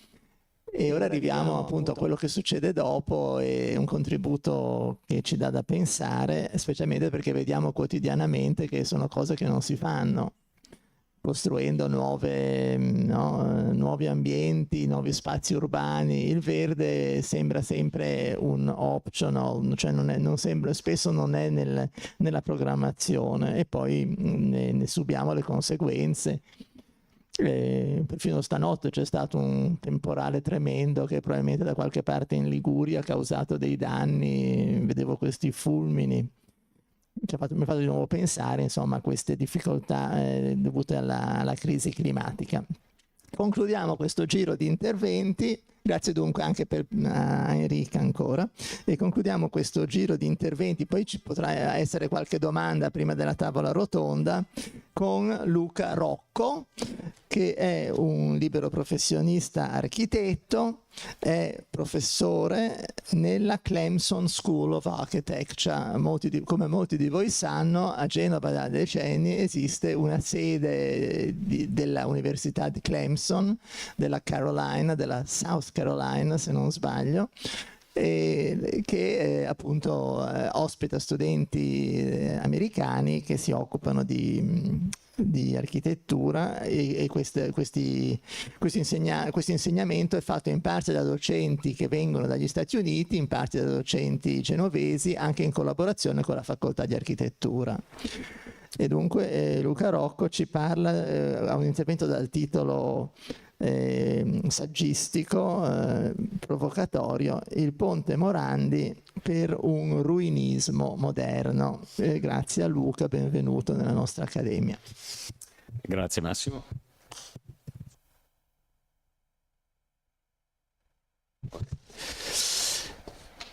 Grazie, terrò fede anche all'impegno, diciamo, dalla brevità dell'intervento. Sì, la Clemson University è a Genova da più di 50 anni e quindi è ormai una realtà che in South Carolina considerano mezzo genovese, sono molto orgogliosi della loro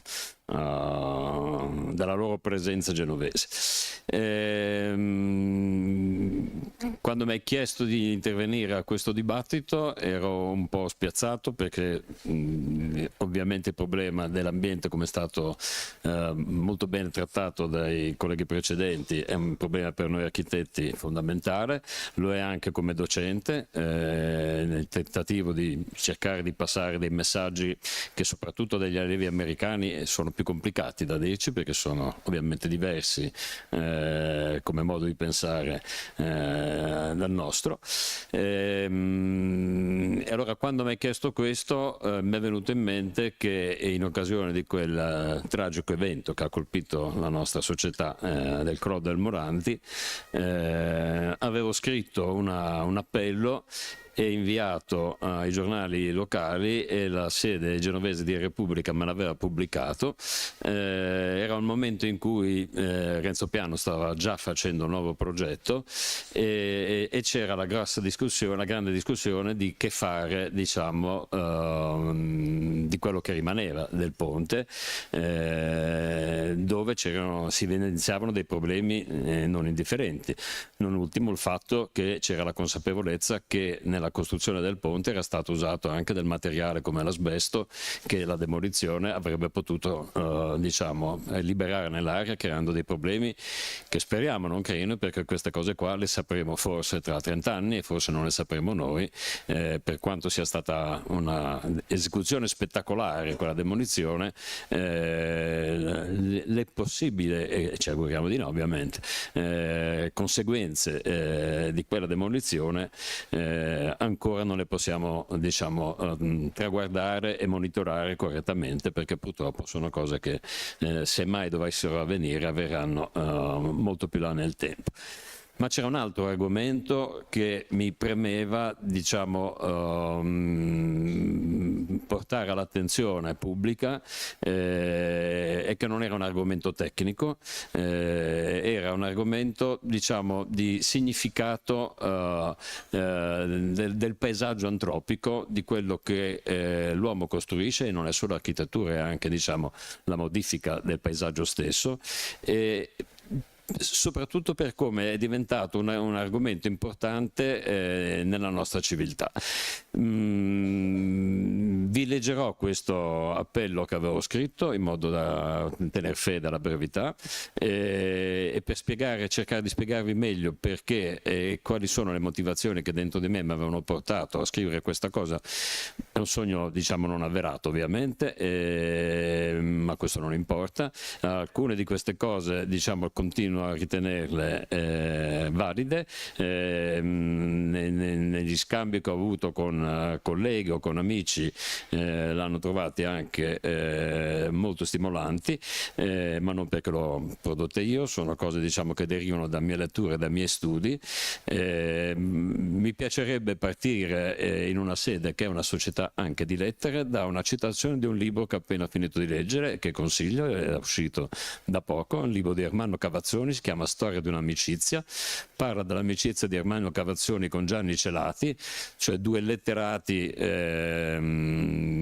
diciamo padani doc, e la loro imprinting padano è anche nella loro follia che ha contraddistinto, diciamo, la loro produzione sia letteraria che saggistica. Cavazzoni è stato anche un sceneggiatore di Fellini, ha scritto lo script della Voce della Luna, tratto in qualche maniera da un suo libro che si chiama Il poema dei lunatici. Questo libro in cui Cavazzoni parla di questa profondissima amicizia che lui ebbe con Celati, e anche quindi soprattutto del loro rapporto non ufficiale, di cene, di bevute con amici, di chiacchierate. C'è un argomento che mi è piaciuto perché ho sentito mio, e a un certo punto Cavazzoni dice a Celati: noi è come se stessimo ancora vivendo la caduta dell'impero romano, che è una frase che ci può lasciare tutti un po' perplessi, ma che in effetti non è del tutto campata per aria, non è del tutto una lucida follia da buttare padana. È una cosa che mi fa riflettere da tempo, e non mi dispiace pensarci, perché poi se pensiamo bene, dalla caduta dell'impero romano ai giorni nostri, il nostro paese ha avuto due momenti, diciamo, di identità culturale e quindi anche di produzione di monumenti culturali che lo potessero rappresentare. Uno è quello dell'Ottocento, quando l'Italia è diventata un paese indipendente, e quindi ha prodotto tutte quelle strutture che un paese indipendente doveva produrre, dalle scuole ai teatri, alle stazioni ferroviarie, a tutto quello che, diciamo, erano gli elementi che in qualche maniera in parallelo, come l'impero romano aveva prodotto nel suo momento di massimo fulgore. E l'altro momento è quello della costruzione della nostra democrazia dopo la parentesi nera del fascismo. E quindi in qualche maniera questo è legato a quello di cui parliamo oggi, perché se dobbiamo pensare a quelle che sono, diciamo, le strutture dello spazio antropico che più caratterizzano, oltre alla ricostruzione del paese dopo i bombardamenti, la fase del dopoguerra, sono certamente le infrastrutture. E allora c'è un pensiero che mi piacerebbe condividere con voi, ed è questo: nessuno di noi ci verrebbe mai in mente di negare l'esistenza delle rovine dell'impero romano. A nessuno di noi verrebbe mai in mente di dire: abbattiamo il Colosseo, non serve più a niente ed era teatro di cose terribili, dalle persecuzioni degli uomini alle uccisioni di bestie, animali, uomini, eccetera. Nessuno di noi ci verrebbe da dire: abbattiamo gli acquedotti romani che non funzionano più perché hanno scempiato la campagna.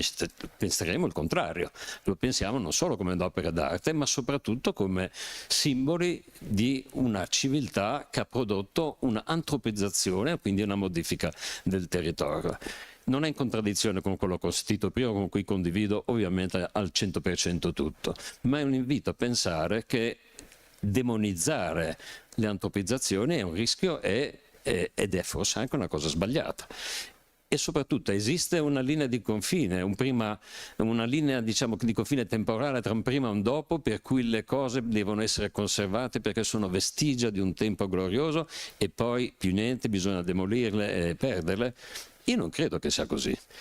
E c'è anche un'altra, permettetemi una seconda e ultima, giuro, citazione letteraria. Non so se avete letto l'ultimo libro di Ian McEwan, quello che non sappiamo, scusate, che immagina, diciamo, un futuro molto più prossimo di quello che noi paventiamo adesso, di un mondo distrutto da catastrofi naturali di cui esiste più poco di quello che conosciamo adesso, tutto quanto. Allora, È un pensiero ricorrente, diciamo, nella mia attività sia di docente che di architetto. Cosa vedranno tra 1000 anni? E il libro di McKibben ha dei tempi temporali molto più brevi, le persone, di quello che noi stiamo costruendo e facendo adesso. Cosa gli lasceremo? Come noi possiamo godere della civiltà greca, del Partenone, del Colosseo, del Pantheon, delle cose romane, ed è quel poco che si è conservato, e ne godiamo sicuramente. È un tema, diciamo, che non ha una risposta, però secondo me è un invito a pensarla, e a essere partecipi di questa cosa.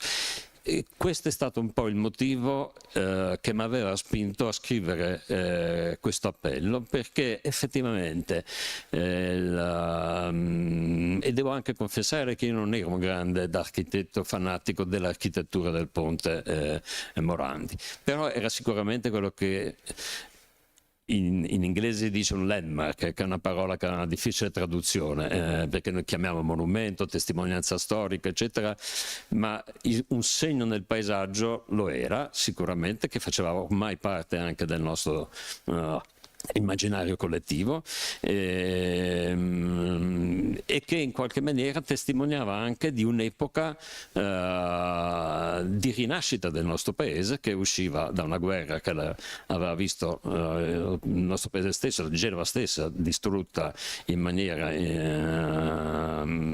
radicale, e sicuramente un momento di grande coesione nazionale per ricostruire e costruire qualcosa di nuovo. Quindi era un elemento, diciamo, di riferimento culturale importante della nostra civiltà. E mi veniva in mente che forse la cosa migliore sarebbe stato mantenerne una parte come rovina e come memoria di quello che è stato. Cercherò di spiegare meglio questa cosa qua, spero, e spero di non annoiarvi, leggendovi questo appello che Repubblica mi pubblicò. Il titolo era "Lasciamolo lì", ed era un appello per un ruinismo del moderno. È stato deciso di spostare il tracciato del nuovo viadotto sul fiume Polcevera in una posizione diversa, poco distante da quella esistente. Allora, forse, conservare sarà meno dispendioso che demolire, e consentirà anche di limitare il possibile danno di polveri assassine. Il resto si faccia. Si tirano giù le case, ripetutamente offese, sin dalla costruzione del gigante. Si crei un parco che dia nuova vita ai residenti della valle, ripetutamente offesi, sin dalle pianificazioni che non hanno messo la loro vita al centro degli obiettivi da raggiungere. E dentro il parco, la rovina. Un incessante urlo muto. Lasciamolo lì. Chiediamo ai migliori ingegneri la soluzione più economica e duratura per conservarlo così com'è, rendendolo inoffensivo. Lasciamo che la natura si rimpossessi dei suoi elementi, che l'asfalto delle sue carreggiate si crepi pian piano e dia albergo al radicarsi di piante spontanee, al nidificare degli uccelli stanziali di passo, al rifugiarsi di animali selvatici, ma non permettiamo agli uomini di usarlo ancora, di camminarci sopra. Non si passeggia sui monumenti. Li si guarda da distante e in proporzione alla loro dimensione. Diventi un hortus conclusus ad uso del resto del mondo naturale, ma anche e soprattutto un giardino segreto in cui ciò che resta delle strutture si trasformi, riconquistato dalla natura, nel rispettoso memoriale di quei 43 beffati dal destino e dalla cecità dell'uomo. Fa sparire ogni traccia suona irriguardoso nei loro confronti. Sarebbe come cancellare i segni di altri luoghi dove la follia umana ha prodotto terrore e dolori infiniti. Ciò che è rimasto, ciò che non è ancora stato demolito, ciò che non inficia i progetti in essere, rimanga come la memoria di se stesso, di ciò che è stato e di quel giorno maledetto. Una rovina contemporanea. Proviamo a sconfessare Marc Augé, e qui lo cito: la storia nel futuro non creerà più rovine ma solo spazzatura, non ne avrà il tempo. Che un simbolo muti di significato non accade spesso, non perdiamo questa occasione. Dobbiamo ricostruire tante cose, alcune poi ci sembrava di averle realizzate, ma forse non sono mai state. Ne abbiamo letto i simboli, i simulacri, li abbiamo anche usati. La costruzione di una coscienza comune ha ancora troppe falle, troppi cantieri da aprire. Perché distruggere i segni di un passato recente, che forse non fu glorioso e eroico, ma che da altre rovine trasse la forza di alzare la testa e di provare a perseguire un giusto fine comune? Ciò che siamo lo dobbiamo anche a quello, perché tanta fretta di sbarazzarcene? Le rovine sono ambivalenti, ci parlano della caducità delle cose e allo stesso tempo ci danno conto di quanto possono essere durature. Testimoniano la grandezza dei tempi passati e impietosamente ne svelano la fragilità. Viene in mente Christopher Woodward in Ruins, un testo del 2001. Quando contempliamo delle rovine, osserviamo il nostro stesso futuro. Per gli uomini di Stato le rovine predicono la caduta degli imperi e per i filosofi la futilità delle aspirazioni di una creatura mortale. Per un poeta la disgregazione di un monumento rappresenta la dissoluzione dell'io individuale nello scorrere del tempo. Per un pittore o un architetto i frammenti di una stupenda antichità mettono in discussione il fine stesso della loro arte. Perché lottare con un pennello o con uno scalpello per creare la bellezza della perfezione quando opere molto più grandi sono state distrutte dal tempo? Lasciamolo lì. Janua quanta fuit ipsa ruina docet, e vi ringrazio della vostra attenzione.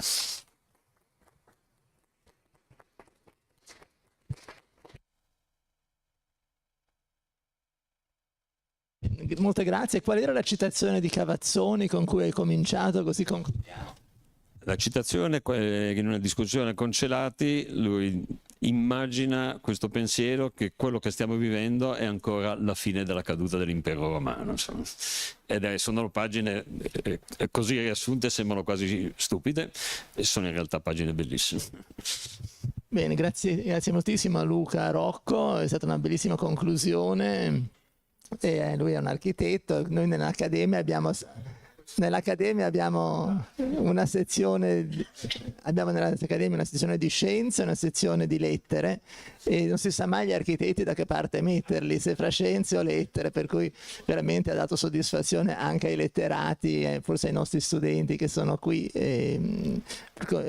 Proprio noi leggeremo di nuovo questa tua pagina così vigorosa uscita su uno dei quotidiani genovesi. Benissimo. Allora adesso invito Claudio Ferrari che ci accompagnerà in questa tavola rotonda. Ci sono delle domande, forse possiamo anche sentire qualche domanda che si rivolta ai nostri relatori, o rimandiamo addirittura dopo la tavola rotonda, eventuale, a meno che non ci sia un urgente bisogno di domandare qualche cosa sulle relazioni che abbiamo sentito, che ci hanno tutte appassionato e fornito degli elementi molto preziosi. Claudio Ferrari, che è il nostro accademico nella facoltà di economia, che adesso forse si chiama Dipartimento di Economia, e che con me ha coordinato questa giornata memorabile e che dunque coordinerà questa tavola rotonda intitolata L'impatto dell'accessibilità territoriale, e ci presenterai tu i partecipanti. Grazie. Bene, grazie Massimo. Intanto un ringraziamento per avermi proposto di organizzare insieme a te questa giornata di studio sulle infrastrutture. Purtroppo io sommo, due elementi sfortunati. Sono un economista, la scienza grigia, e oggi le infrastrutture sono state indicate come le infrastrutture grigie, quindi non riesco a togliermi da questo colore. Fortuna che, tra l'altro, altra cosa, inizialmente ero stato chiamato anche alla facoltà di lingue, il cui colore è grigio da noi, quindi proprio ce l'ho nel DNA. Va bene, quindi pensavamo di chiudere questa giornata con interventi più leggeri, rapidi, lo dico anche per chi ascolta ed è seduto qui ormai da un po' di tempo, per in parte raccogliere gli stimoli delle relazioni precedenti e in parte forse anche per darne di nuovi. Per farlo ho chiamato due colleghi, Sara Bonati, geografa del Dipartimento d'ISFOR del nostro Ateneo, e Riccardo Spinelli, che invece è un economista del mio dipartimento, quello di economia. Forse potremmo partire, se lo desiderate, da provare a rispondere a qualche sollecitazione che è emersa dai primi interventi, che sono tante, forse anche troppe, come dire, per contenere gli interventi. Comincio io con una battuta a proposito della Brebemi. È verissimo quello che si diceva. Certo che se quando si realizza un'infrastruttura come un'autostrada e per contenere i tempi di realizzazione, aprirla il più rapidamente possibile, non si fanno i caselli intermedi e poi si scopre che anche per questo motivo c'è meno traffico di quello che ci si aspettava e la risposta è alziamo il pedaggio, beh, non è che poi ci si può attendere che il traffico cresca enormemente. Quindi, come dire, c'è un aspetto anche di gestione un po' più complessa, come dire, di queste cose che andrebbe affrontato. E poi mi è piaciuto molto la sollecitazione che veniva dalla collega del DISTA relativamente alla capacità di creare dei gruppi multidisciplinari nel momento in cui si vanno a progettare le grandi opere, e non solo grandi, come delle opere infrastrutturali, perché effettivamente intervenire posteriormente diventa molto più complicato, si limitano enormemente le possibilità di azione.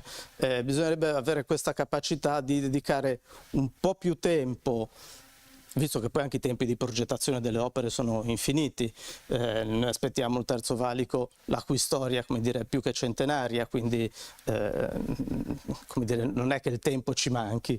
E anche, come diceva Francesco all'inizio, relativamente appunto a questo possibile tunnel verso la Fontana Buona, forse arriva in ritardo, ma non che non se ne sia parlato, perché appunto io ricordo che negli anni 90 già in qualche modo qualche cenno su questo si era fatta e sono passati, come dire, all'epoca io avevo i capelli, come direbbe mia figlia, quindi me li ricordo i tuoi.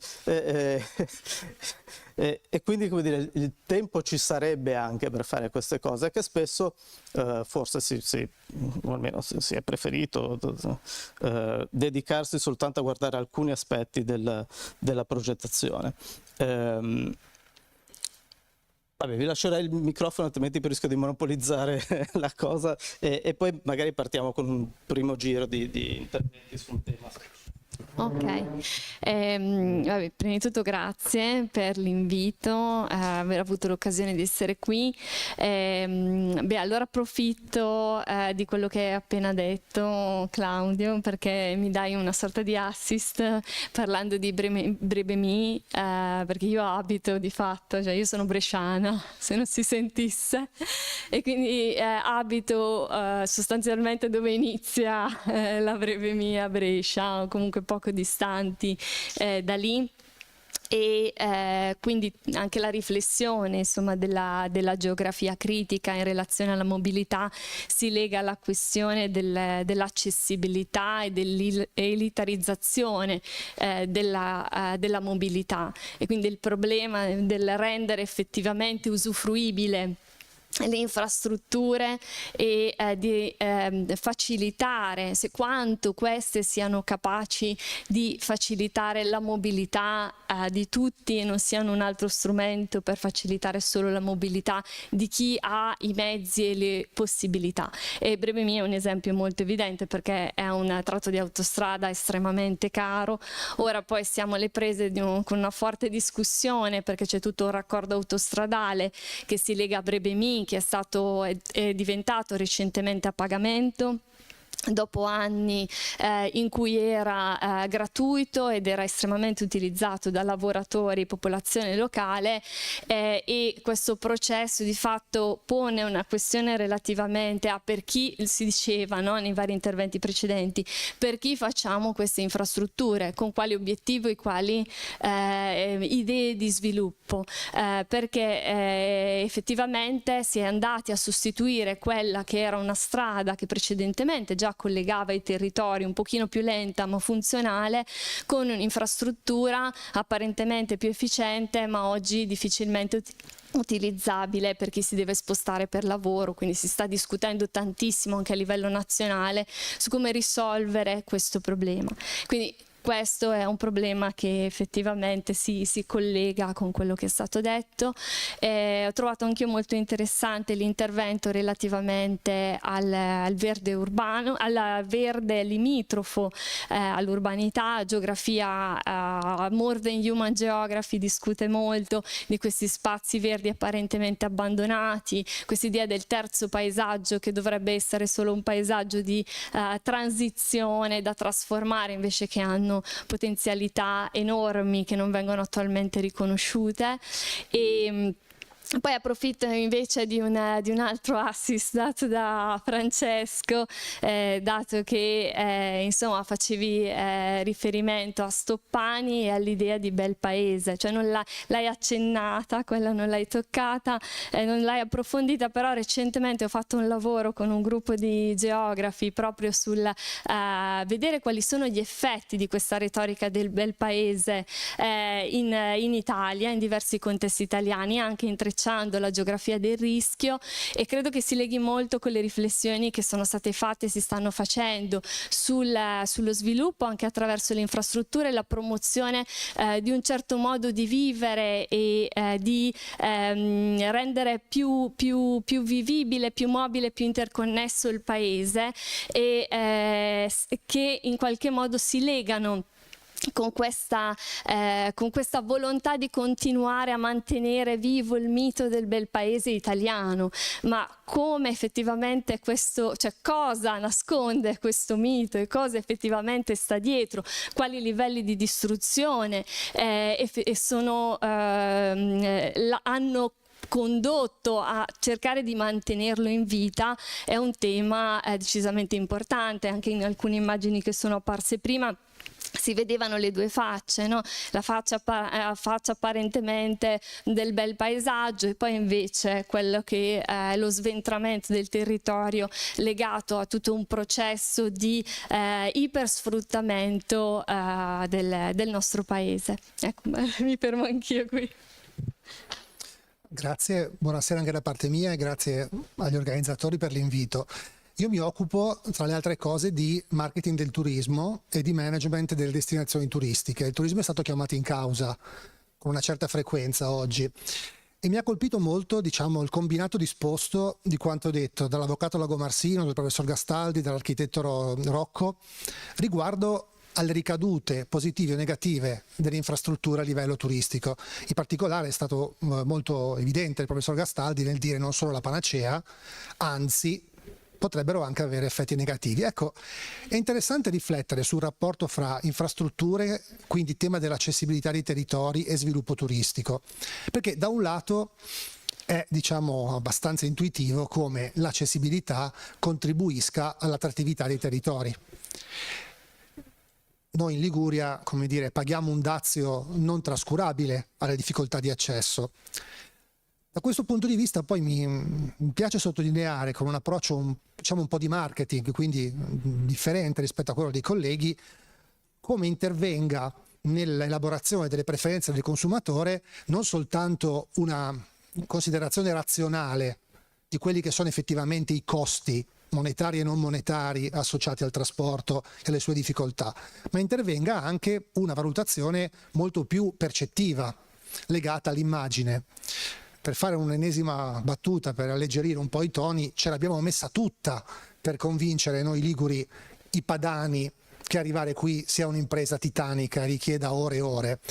Siamo stati così bravi da radicare a questo punto, a tal punto questa idea, che anche quando la coda non c'è, tutti la temiamo. noi stessi per primi. Io ho una casa al mare, sono di quelli che non voleva più solo la prima ma anche la seconda, e la nonna in realtà, comunque in Riviera di Ponente. E cosa faccio? Anche io stesso torno a casa il giorno prima, quindi magari non tornerò a casa il 2 giugno ma il 1 giugno sera, perché se no c'è la coda. Ecco, a livello di marketing questo ci pone davanti a un grande problema, perché anche un'eventuale effettiva soluzione del problema di accessibilità richiederebbe poi molto tempo per avere un effetto concreto, andrebbe adeguatamente comunicata. Quindi da un lato diciamo che sicuramente l'infrastruttura è cosa buona, perché rende più vicino il nostro territorio, e questo è ancora più grave, cioè ancora più rilevante oggi, in cui il concetto di distanza è cambiato molto. Noi sappiamo che la Liguria a livello turistico ha vissuto per decenni su una rendita di posizione legata alla sua prossimità ai bacini di domanda, in un tempo in cui tuttavia destinazioni concorrenti erano lontane a livello di chilometri e ore di viaggio, ma anche lontane a livello di accessibilità economica. Oggi sappiamo bene come l'insieme di fenomeni come il miglioramento infrastrutturale, per esempio nelle zone padane, con riferimento al versante adriatico, piuttosto che l'abbattimento dei costi di trasporto, anche aerei, lasciamo stare la contingenza diciamo di questi mesi, porta al fatto che probabilmente la fatica economica e non che un milanese ha per arrivare ad Alassio probabilmente è maggiore di quella che potrebbe avere per fare una settimana alle Baleari. A questo punto renderci più vicini diventa fondamentale, quindi da questo punto di vista infrastrutture sì, però l'infrastruttura porta con sé anche degli effetti collaterali di duplice natura a mio modo di vedere. Uno forse più evidente è stato diciamo chiamato in causa da diversi colleghi, quindi inevitabilmente l'impatto sul territorio lo può rendere, se vogliamo, più brutto, e vabbè, ma su questo possiamo anche sorvolare per un momento. Invece quello secondo me interessante è il tema dell'impatto sull'autenticità del territorio stesso, ovvero qualcuno ha menzionato il caso delle Cinque Terre e diceva cosa succederebbe se ci fosse un'autostrada, un casello, e il dramma secondo me non sarebbe solo quello dell'impatto paesaggistico, se uso i termini correttamente, sono circondato da geografi quindi, ma anche di un impatto proprio legato a un ulteriore sovraffollamento, perché quando un luogo diventa troppo semplice da raggiungere, inevitabilmente perde un po' anche di quell'esclusività che noi tutti come turisti andiamo inevitabilmente a cercare, perché il turista è un po' un animale strano, perché vorrebbe che fosse facile arrivare in un certo luogo ma solo lui, gli altri no. Ci lamentiamo del fatto che ci siano gli altri, ma non siamo mai noi gli altri per chi è al nostro fianco, e quindi accessibilità forse va a confliggere con autenticità. Di conseguenza, fino a che punto è semplice, è positivo rendere così facili da raggiungere certi territori? Che cosa ne faremo di questi territori una volta che diventeranno veramente dietro l'angolo? E questo è forse un interrogativo che possiamo aggiungere a quelli che sono già sul tavolo. E io per ora mi fermerei qui.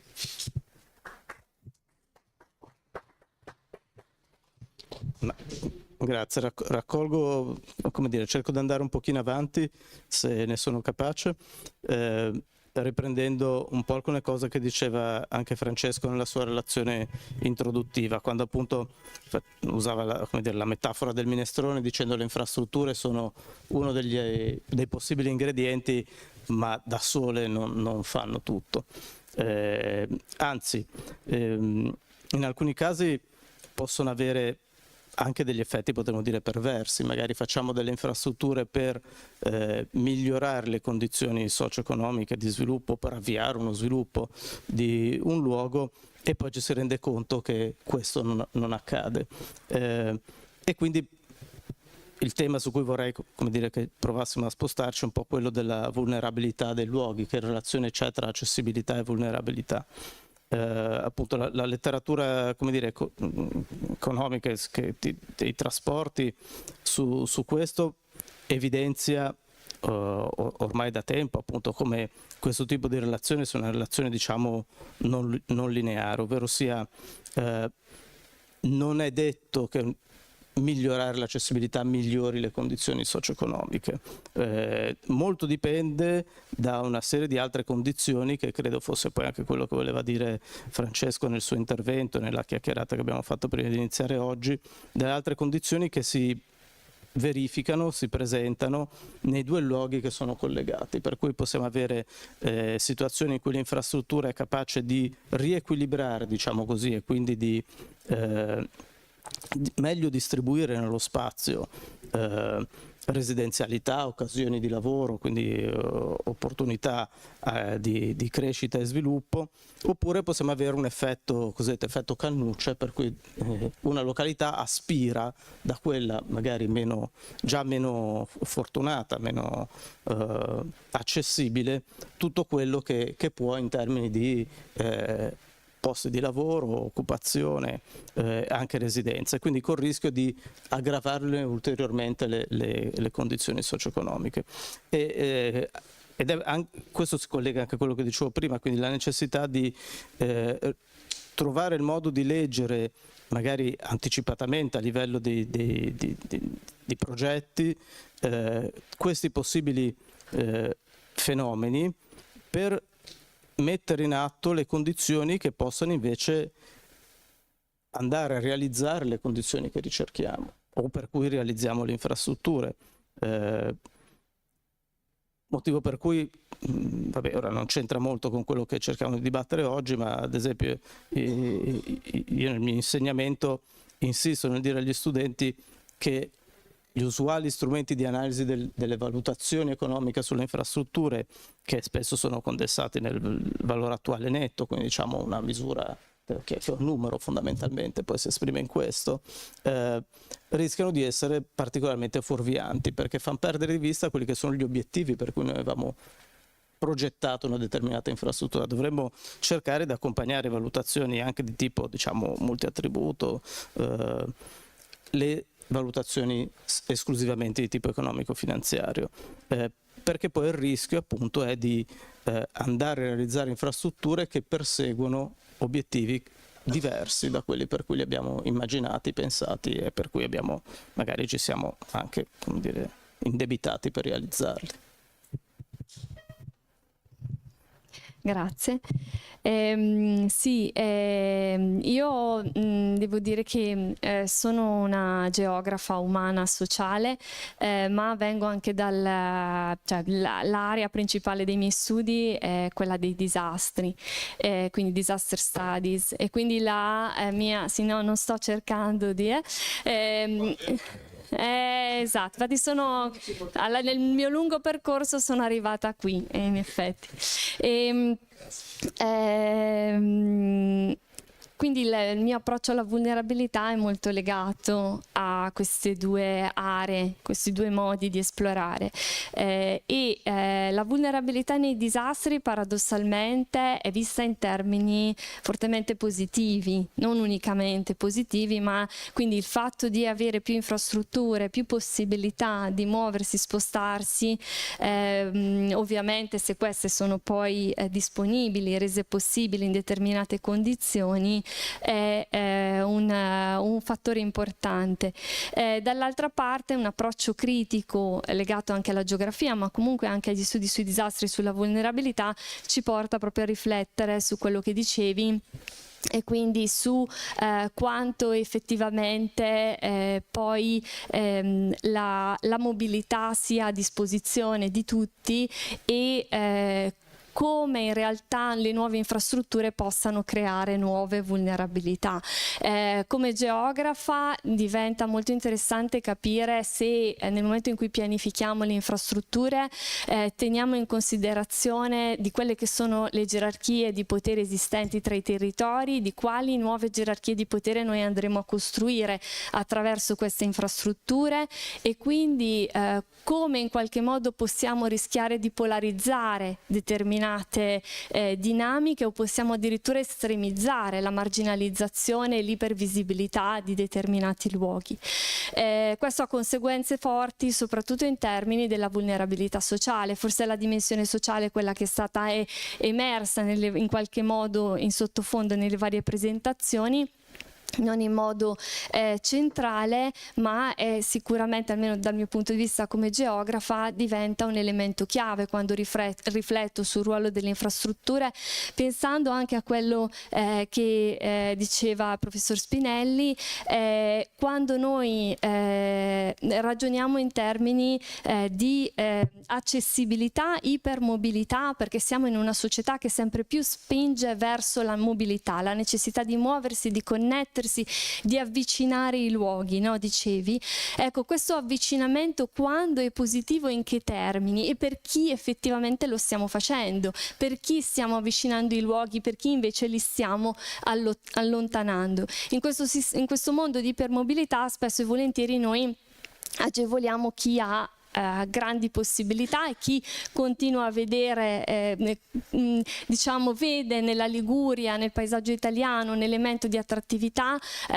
Possiamo richiamare quelli che sono ad esempio i lifestyle migrants, quindi quei diciamo migranti spesso temporanei che hanno grosse possibilità economiche, che come possono essere i nomadi digitali, pensionati provenienti da paesi particolarmente ricchi, che quindi vedono delle opportunità di investimento. Ma quali conseguenze questi flussi poi effettivamente avranno sui territori? Questo è un punto chiave, perché il grosso problema della costruzione della vulnerabilità sta nel fatto che molti di questi flussi potrebbero e facilmente costruiscono, lo vediamo in tanti territori, dinamiche di deresidenzializzazione, processi di gentrificazione, turistificazione estremizzata, omologazione del paesaggio, banalizzazione, si diceva prima, quindi da una parte potrebbero anche produrre delle mobilità forzate che costringono non solo i residenti attuali nelle forme più estreme ad abbandonare i territori, ma anche solo a doversi muovere con sempre maggiori difficoltà, perché avviene ad esempio una delocalizzazione delle attività produttive e commerciali a seguito di questa, diciamo, specializzazione del territorio in ottica turistica. Noi sappiamo che l'ipermobilità si accompagna molto a questi processi di transnational gentrification che spesso hanno forti ricadute anche nella trasformazione degli obiettivi territoriali e diciamo di quella che è la forma proprio anche fisica dei territori, delle città, e in qualche modo rischiano di facilitare quello che è un processo di mercificazione del territorio. Grazie Sara. Beh, sicuramente, cogliendo uno spunto di Claudio, quando si desidera qualcosa, anche nel costruire un'infrastruttura, bisogna stare molto attenti, perché i propri desideri si potrebbero avverare. E quindi per la domanda sul fine associato all'investimento infrastrutturale diventa la domanda chiave, cioè qual è l'obiettivo? Cosa stiamo cercando di perseguire? Perché senza una chiara visione di questo punto di vista tutto il resto diventa solo un tecnicismo, cioè diventa, non voglio assolutamente banalizzare, ma un problema tecnico di costruire, di tagliare montagne, costruire ponti. Ma se io potessi avere l'infrastruttura pronta con uno schiocco di dita, come vorrei vedere cambiato il contesto su cui l'infrastruttura insiste? Ecco, questo, ben ha detto la collega, è un discorso estremamente complesso che impatta su tantissimi livelli di analisi. E io, tornando a quello che conosco meglio, dico, io voglio veramente facilitare l'accessibilità a un territorio, ritengo che questa nuova infrastruttura potrebbe ad esempio alleggerire la pressione turistica sul territorio oggetto di collegamento, perché magari potrebbe spostare parte dei flussi. Beh, questa è un'altra di quegli, diciamo, wishful thinking su cui bisogna riflettere con attenzione, perché rispetto al tema dell'overtourism, in questa stanza hanno ospitato qualche mese fa una nostra interessante chiacchierata proprio sul tema delle Cinque Terre, però la soluzione classica è: bisogna destagionalizzare e bisogna ridistribuire geograficamente i flussi. Benissimo. Questo sicuramente trova aiuto nell'infrastrutturalizzazione, però distribuire nel tempo. Ma non è che io cambi le agende dei turisti, le loro disponibilità a viaggiare solo perché c'è un'autostrada in più o c'è un tunnel che mi accorcia il viaggio. E vabbè, ma anche spostare cioè delocalizzare nello spazio i flussi per alleggerire i territori oggetto di pressione eccessiva. Qui di nuovo torniamo al marketing, cioè che cosa motiva lo spostamento del turista? Qual è il fattore di attrattiva? È stato citato povero Masone, niente vogliamo contro Masone, però il collegamento non l'ha reso in automatico un territorio più attrattivo da un punto di vista turistico. Quindi penso anche al caso in oggetto poi parziale della nostra riflessione, no? Quindi tunnel, Fontanabuona, Tigullio, cosa succederebbe al turismo in quei territori se ci fosse un modo più rapido per unire costa e entroterra, e la costa che magari andrebbe verso l'entroterra, o paradossalmente è l'entroterra che diventerebbe base per un'ulteriore pressione turistica sulla costa? Io non ho la risposta, però dico che sono aspetti su cui riflettere. E poi mi piaceva condividere, anche se non è strettissimamente legato a quello che mi hai chiesto, però un pensiero che mi ha stimolato l'architetto Rocco rispetto al residuato ingegneristico che diventa invece reperto, diventa monumento. Beh, è un tema secondo me veramente molto molto interessante, che mi viene da associare ad analoghe dinamiche che si verificano per esempio col patrimonio documentale. Siamo circondati da uno splendido archivio, viviamo in un mondo in cui noi cancelliamo tutto, in cui non abbiamo più, come ai tempi dei grandi poeti ottocenteschi, le loro minute con le cancellature, in cui i nostri amici filologi riescono a capire il cambio dei termini, la ricerca. Noi, i nostri file di Word, se mai qualcuno vorrà studiarli in futuro, sono fatti finiti, ci vuole un letterato forense forse per capire le modifiche che abbiamo fatto, però abbiamo perso tutto. Questa filosofia del conservare, anche quello che non è perfetto. Peraltro non è il mio campo, ma è un tratto molto occidentale, quello del conservare, il monumento, il retaggio antico, perché mi pare di sapere che le culture orientali tendono invece a, come dire, distruggere e ricostruire, no? Allora però mi chiedo, nella nostra filosofia, effettivamente quel moncone di Ponte sta all'oggi come il moncone di Acquedotto Romano sta all'altro ieri. Ed è una riflessione importante questa, perché non si estende solo al ponte, ma un po' contraddice la nostra lettura funzionalistica della realtà. Se vogliamo estendere ancora di più il pensiero, arriva quasi alla cultura dello scarto, citata da Papa Francesco nella sua enciclica Laudato Si: quello che non serve si butta, in cui quello che non serve è anche la persona, la categoria improduttiva, ma anche l'oggetto improduttivo. E allora dove andremo a finire? Andremo a finire in un mondo fatto solo di un eterno presente, perché quello che ormai è rotto l'abbiamo tolto di mezzo? E allora mi collego anche di nuovo all'avvocato Lagomarsino, Italia Nostra, tutela del paesaggio, del territorio, del retaggio. L'infrastruttura, e se diventasse essa stessa attrattiva, testimonianza di un tempo. Per esempio ci sono, non so, nei paesi nordici grandi ponti, mi viene in mente per ragioni di pianificazione vacanziera, Danimarca, Svezia. Andiamo a vedere un ponte, nel senso, perché è bello, perché è ardito.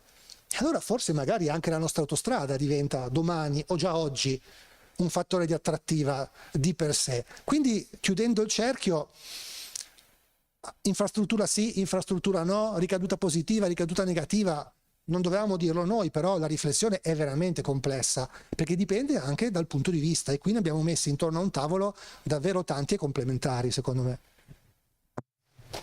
Assolutamente.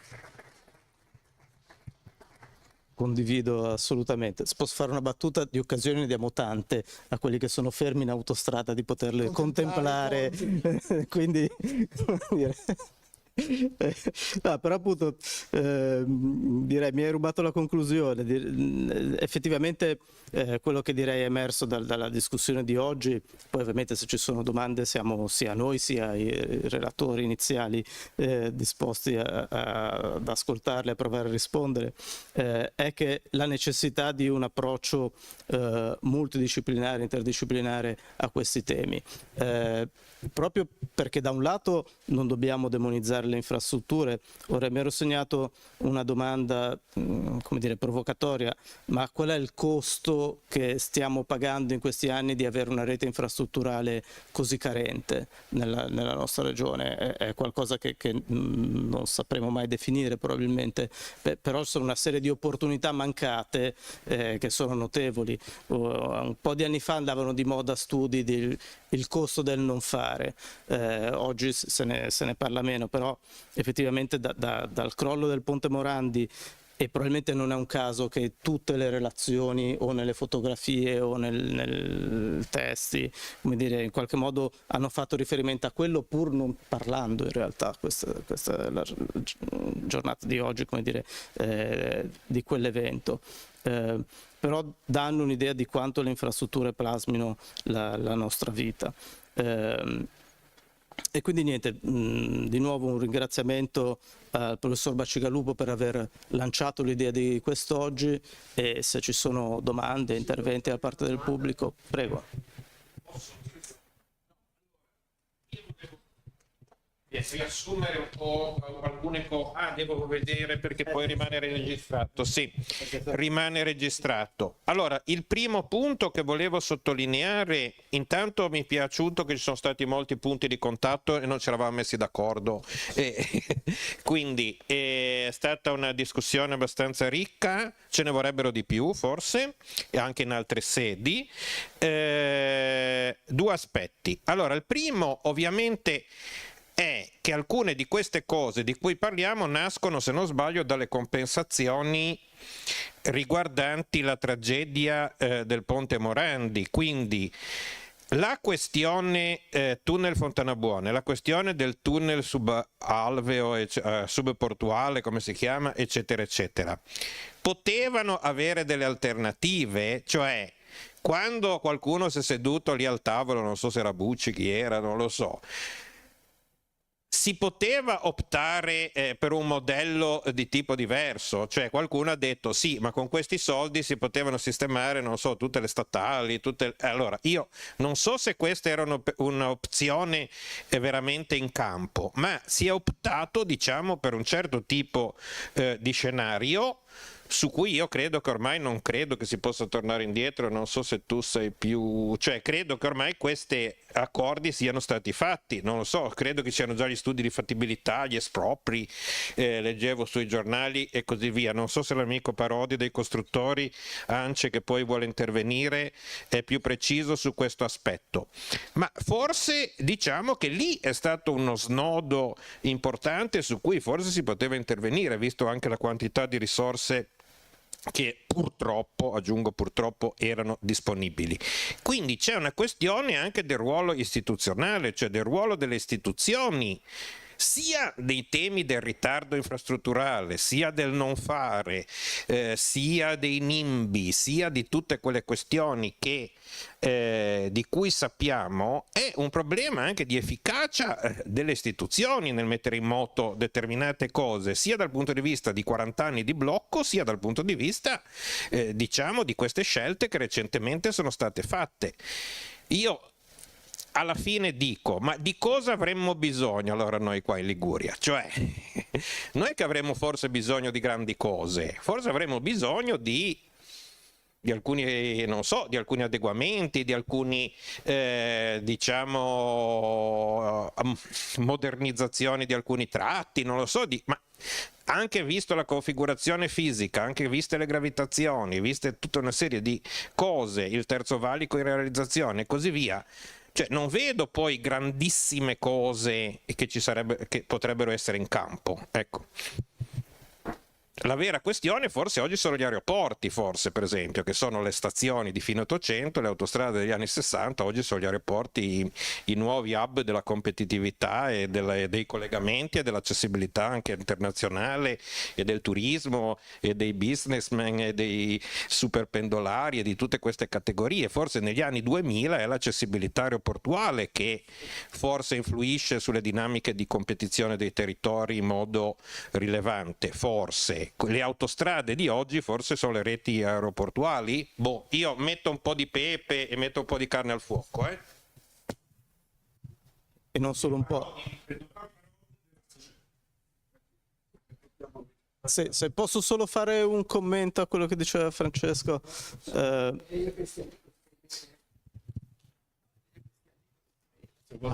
me non è un problema. No.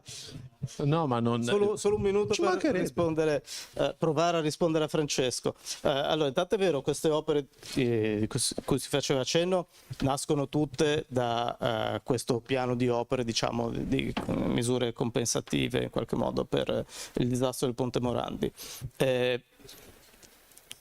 mettono in evidenza forse una caratteristica, direi, abbastanza italiana, ovvero sia quando ci sono misure di emergenza si raccoglie, come dire, la progettazione che nel frattempo hai.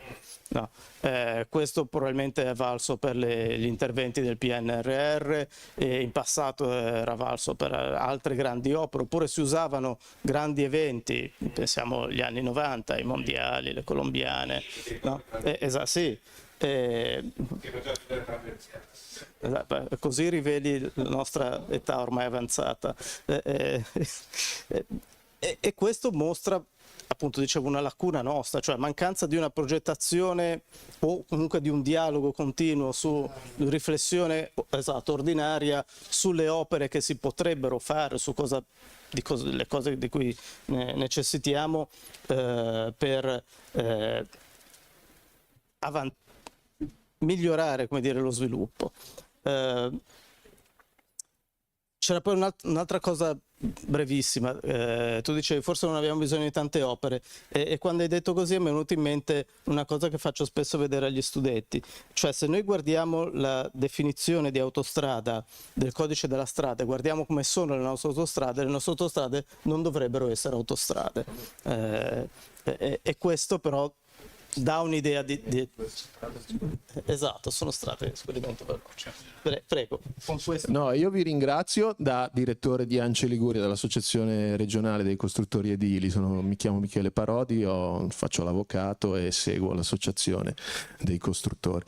E spero di poter leggere gli atti di questa giornata, perché gli interventi dei professori e professoresse accademici sono stati veramente molto interessanti e avendo la possibilità di leggerli, di condividerli all'interno dell'associazione, sarà per noi molto utile trarre degli spunti e trarre delle indicazioni.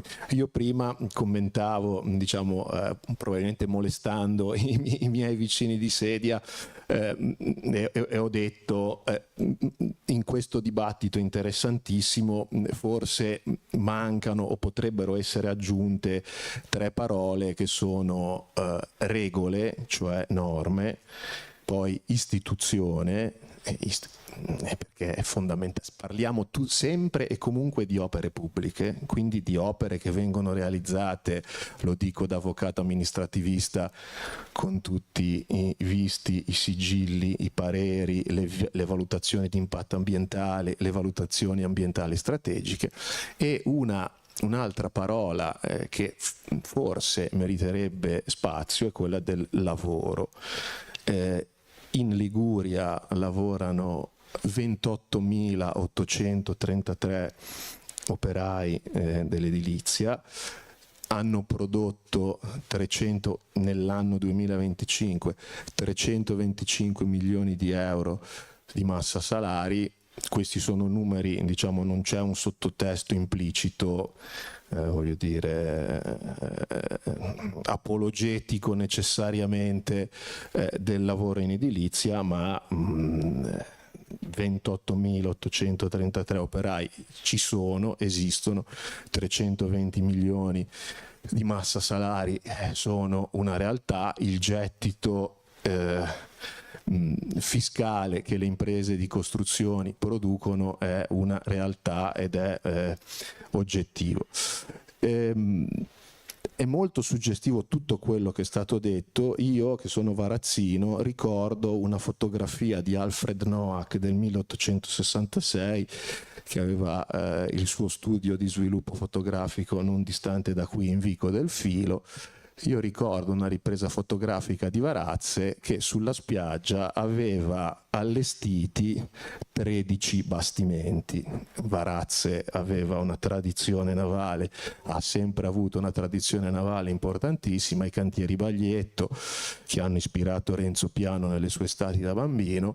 Se si vede questa fotografia del 1866 si notano questi 13 bastimenti in armamento sulla spiaggia di Varazze, terrazze e poi si notano le colline e le montagne immediatamente retrostanti l'arenile di Varazze completamente disboscate, perché evidentemente il legno per allestire i bastimenti doveva arrivare da qualche parte. Ora, è evidente che questa fotografia in sé romantica, nostalgica, perché è vestigio di un'epoca passata, ci restituisce la complessità dei temi che stiamo affrontando e che probabilmente meriterebbero un approccio, diciamo, olistico, integrale, onnicomprensivo, e senza regole, senza istituzione, senza qualità progettuale e completezza progettuale sarà difficile, diciamo, trovare una sintesi, perché faccio un altro esempio frutto della mia esperienza di avvocato amministrativista. Ciascuno di noi possiede un telefono, un telefonino, ciascuno di noi ambirebbe a lavorare in smart working. Naturalmente per lavorare in smart working servono le stazioni radiobase per la rete 5G. Naturalmente le stazioni radiobase hanno un'altezza che è 18 metri. Naturalmente le stazioni radiobase dove vengono installate? Sui crinali. Allora, installare una stazione radiobase per favorire l'utilizzo delle tecnologie digitali e per consentire lo smart working è una cosa buona o una cosa cattiva? Metterlo... Arrivavo poi al tema della decarbonizzazione e dell'impiego delle energie rinnovabili.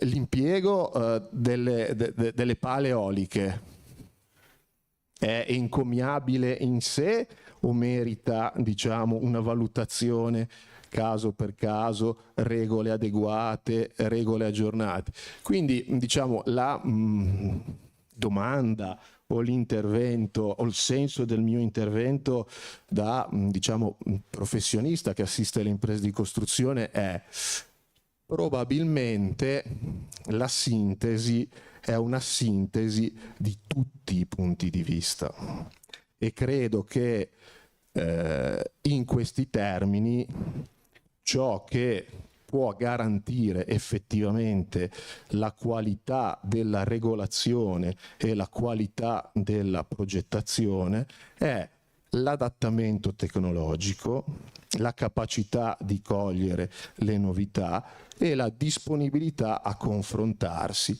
Il mercato è uno dei luoghi, inteso in senso lato, il mercato è uno dei luoghi in cui si produce innovazione tecnologica, in cui si può produrre capacità progettuale, in cui si può trovare qualità. Grazie. Sì, certo. Si può dire mercato, non è una parolaccia. No, mi colgo l'occasione del suo intervento per aggiungere ancora un elemento che secondo me può essere significativo. Dovremmo recuperare tra le parole chiave che lei sottolineava anche la parola bellezza, che è una virtù su cui il nostro paese dovrebbe tornare a investire, come ha fatto in tempi più, come dire, felici di oggi forse. Posso interromperla un secondo? Due bellissimi prodotti cinematografici, uno che ha vinto 10 David di Donatello una settimana fa probabilmente, e uno del 1961 mi pare, a cui implicitamente secondo me si ispira Città di pianura di Sossai, che è il sorpasso di Dino Risi, trattano collateralmente il tema infrastrutturale e il tema della macchina. Giusto. Io trovo che tra i piani di riflessione rispetto all'innovazione infrastrutturale ci sia anche questo recupero di bellezza. Perché? Perché c'è stato un tempo in cui la bellezza veniva, come dire, cercata anche nei luoghi del lavoro, anche nei luoghi della sofferenza, pensiamo all'Albergo dei Poveri, l'Istituto Brignole, anche nelle infrastrutture. Perché se oggi guardiamo ancora l'acquedotto romano e lo troviamo bello nella sua comunque pulizia geometrica, nelle sue proporzioni, cominciamo a fare infrastrutture belle. pensando che non sono solo dei manufatti con una funzionalità tecnica, ma hanno anche una valenza paesaggistica, di arricchimento e, magari se non ci trascorriamo troppo tempo sopra, anche di godimento da parte di chi ne fruisce. Forse questo sarebbe già un passo per trasformare quello che a volte è un ingombro, come l'antenna, la pala eolica, per quanto possibile, in un elemento che invece migliora il paesaggio. Dopotutto molti di noi ammiriamo l'architettura contemporanea, che spesso è architettura di servizio. Quindi perché non reinserire questa riflessione anche nel nostro disegno delle infrastrutture? Non deve essere per forza brutta l'infrastruttura, giusto Sara?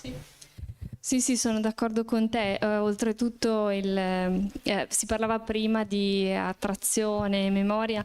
Il ponte San Giorgio, che va a sostituire il ponte Morandi, ha un suo simbolo, un suo significato anche da questo punto di vista. È molto semplice come struttura, mi insegnano gli ingegneri e gli architetti, però ha comunque un elemento di attrattività che sarà anche solo legato al nome di Renzo Piano, ma effettivamente c'è. Sono d'accordo sul fatto che le infrastrutture, quello che diceva lei, le infrastrutture devono essere concepite collettivamente, cioè devono andare incontro e devono essere realizzarsi come sintesi degli interessi comuni. L'importante è che tutti gli interessi siano effettivamente sul tavolo, cosa che spesso e volentieri poi non avviene. Il problema oggi, dal mio punto di vista, anche quando parliamo di bellezza, sono d'accordo con te Riccardo, la bellezza è importante, l'Italia sa che cos'è la bellezza e potrebbe anche saperla riproporre nella contemporaneità, già la ripropone. L'importante è che non sia un'immagine che ci distrae da ciò che poi effettivamente sta succedendo dietro, cioè non uno strumento attraverso il quale nel promuovere la bellezza io accetto di sacrificare qualcuno e qualcosa, qualche territorio. Oggi un grosso problema legato allo sviluppo delle infrastrutture è il fatto di definire che qualcuno è sacrificabile senza chiederglielo, ma dire ok, non siete in un luogo che merita di essere riconosciuto, in cui vale la pena investire, quindi voi siete sacrificabili per il bene comune collettivo degli altri. Esattamente, questo secondo me è qualcosa... Bellezza come virtù, esatto. non come aspetto estetico, diciamo. Esatto. Basta, direi che possiamo chiudere qua. So se forse è un intervento del...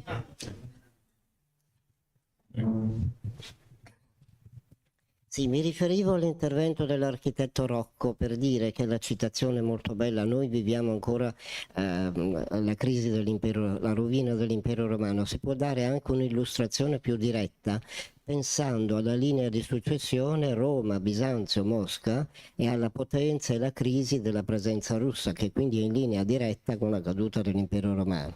E poi per ciò che riguarda la proposta di valorizzazione della rovina, mi sembra che sia una proposta che vada nella stessa direzione di una proposta che aveva illustrato l'architetto Spalla 3 anni fa nell'occasione della presentazione di una mostra che si è tenuta qui a Palazzo Ducale sulle città planetarie e che poi ha illustrato anche su alcuni articoli della rivista dell'Ordine degli Ingegneri di Padova, Galileo, in cui era una costruzione che includeva anche certe rovine del ponte.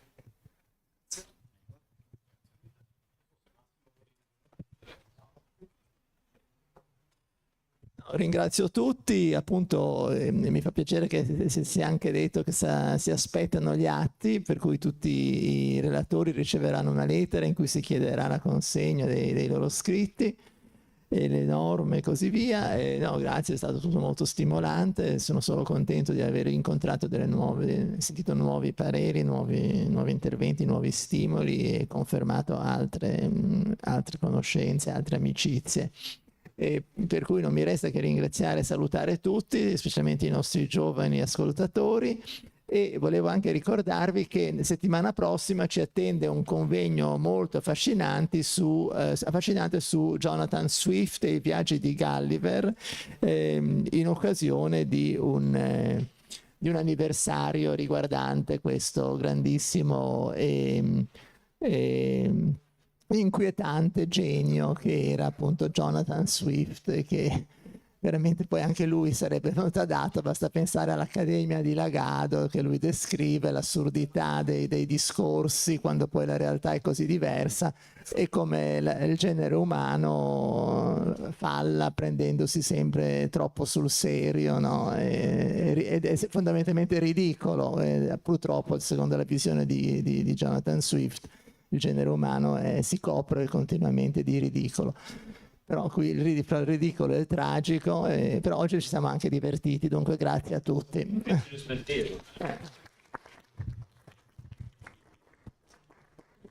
Lunedì prossimo è Jonathan Swift.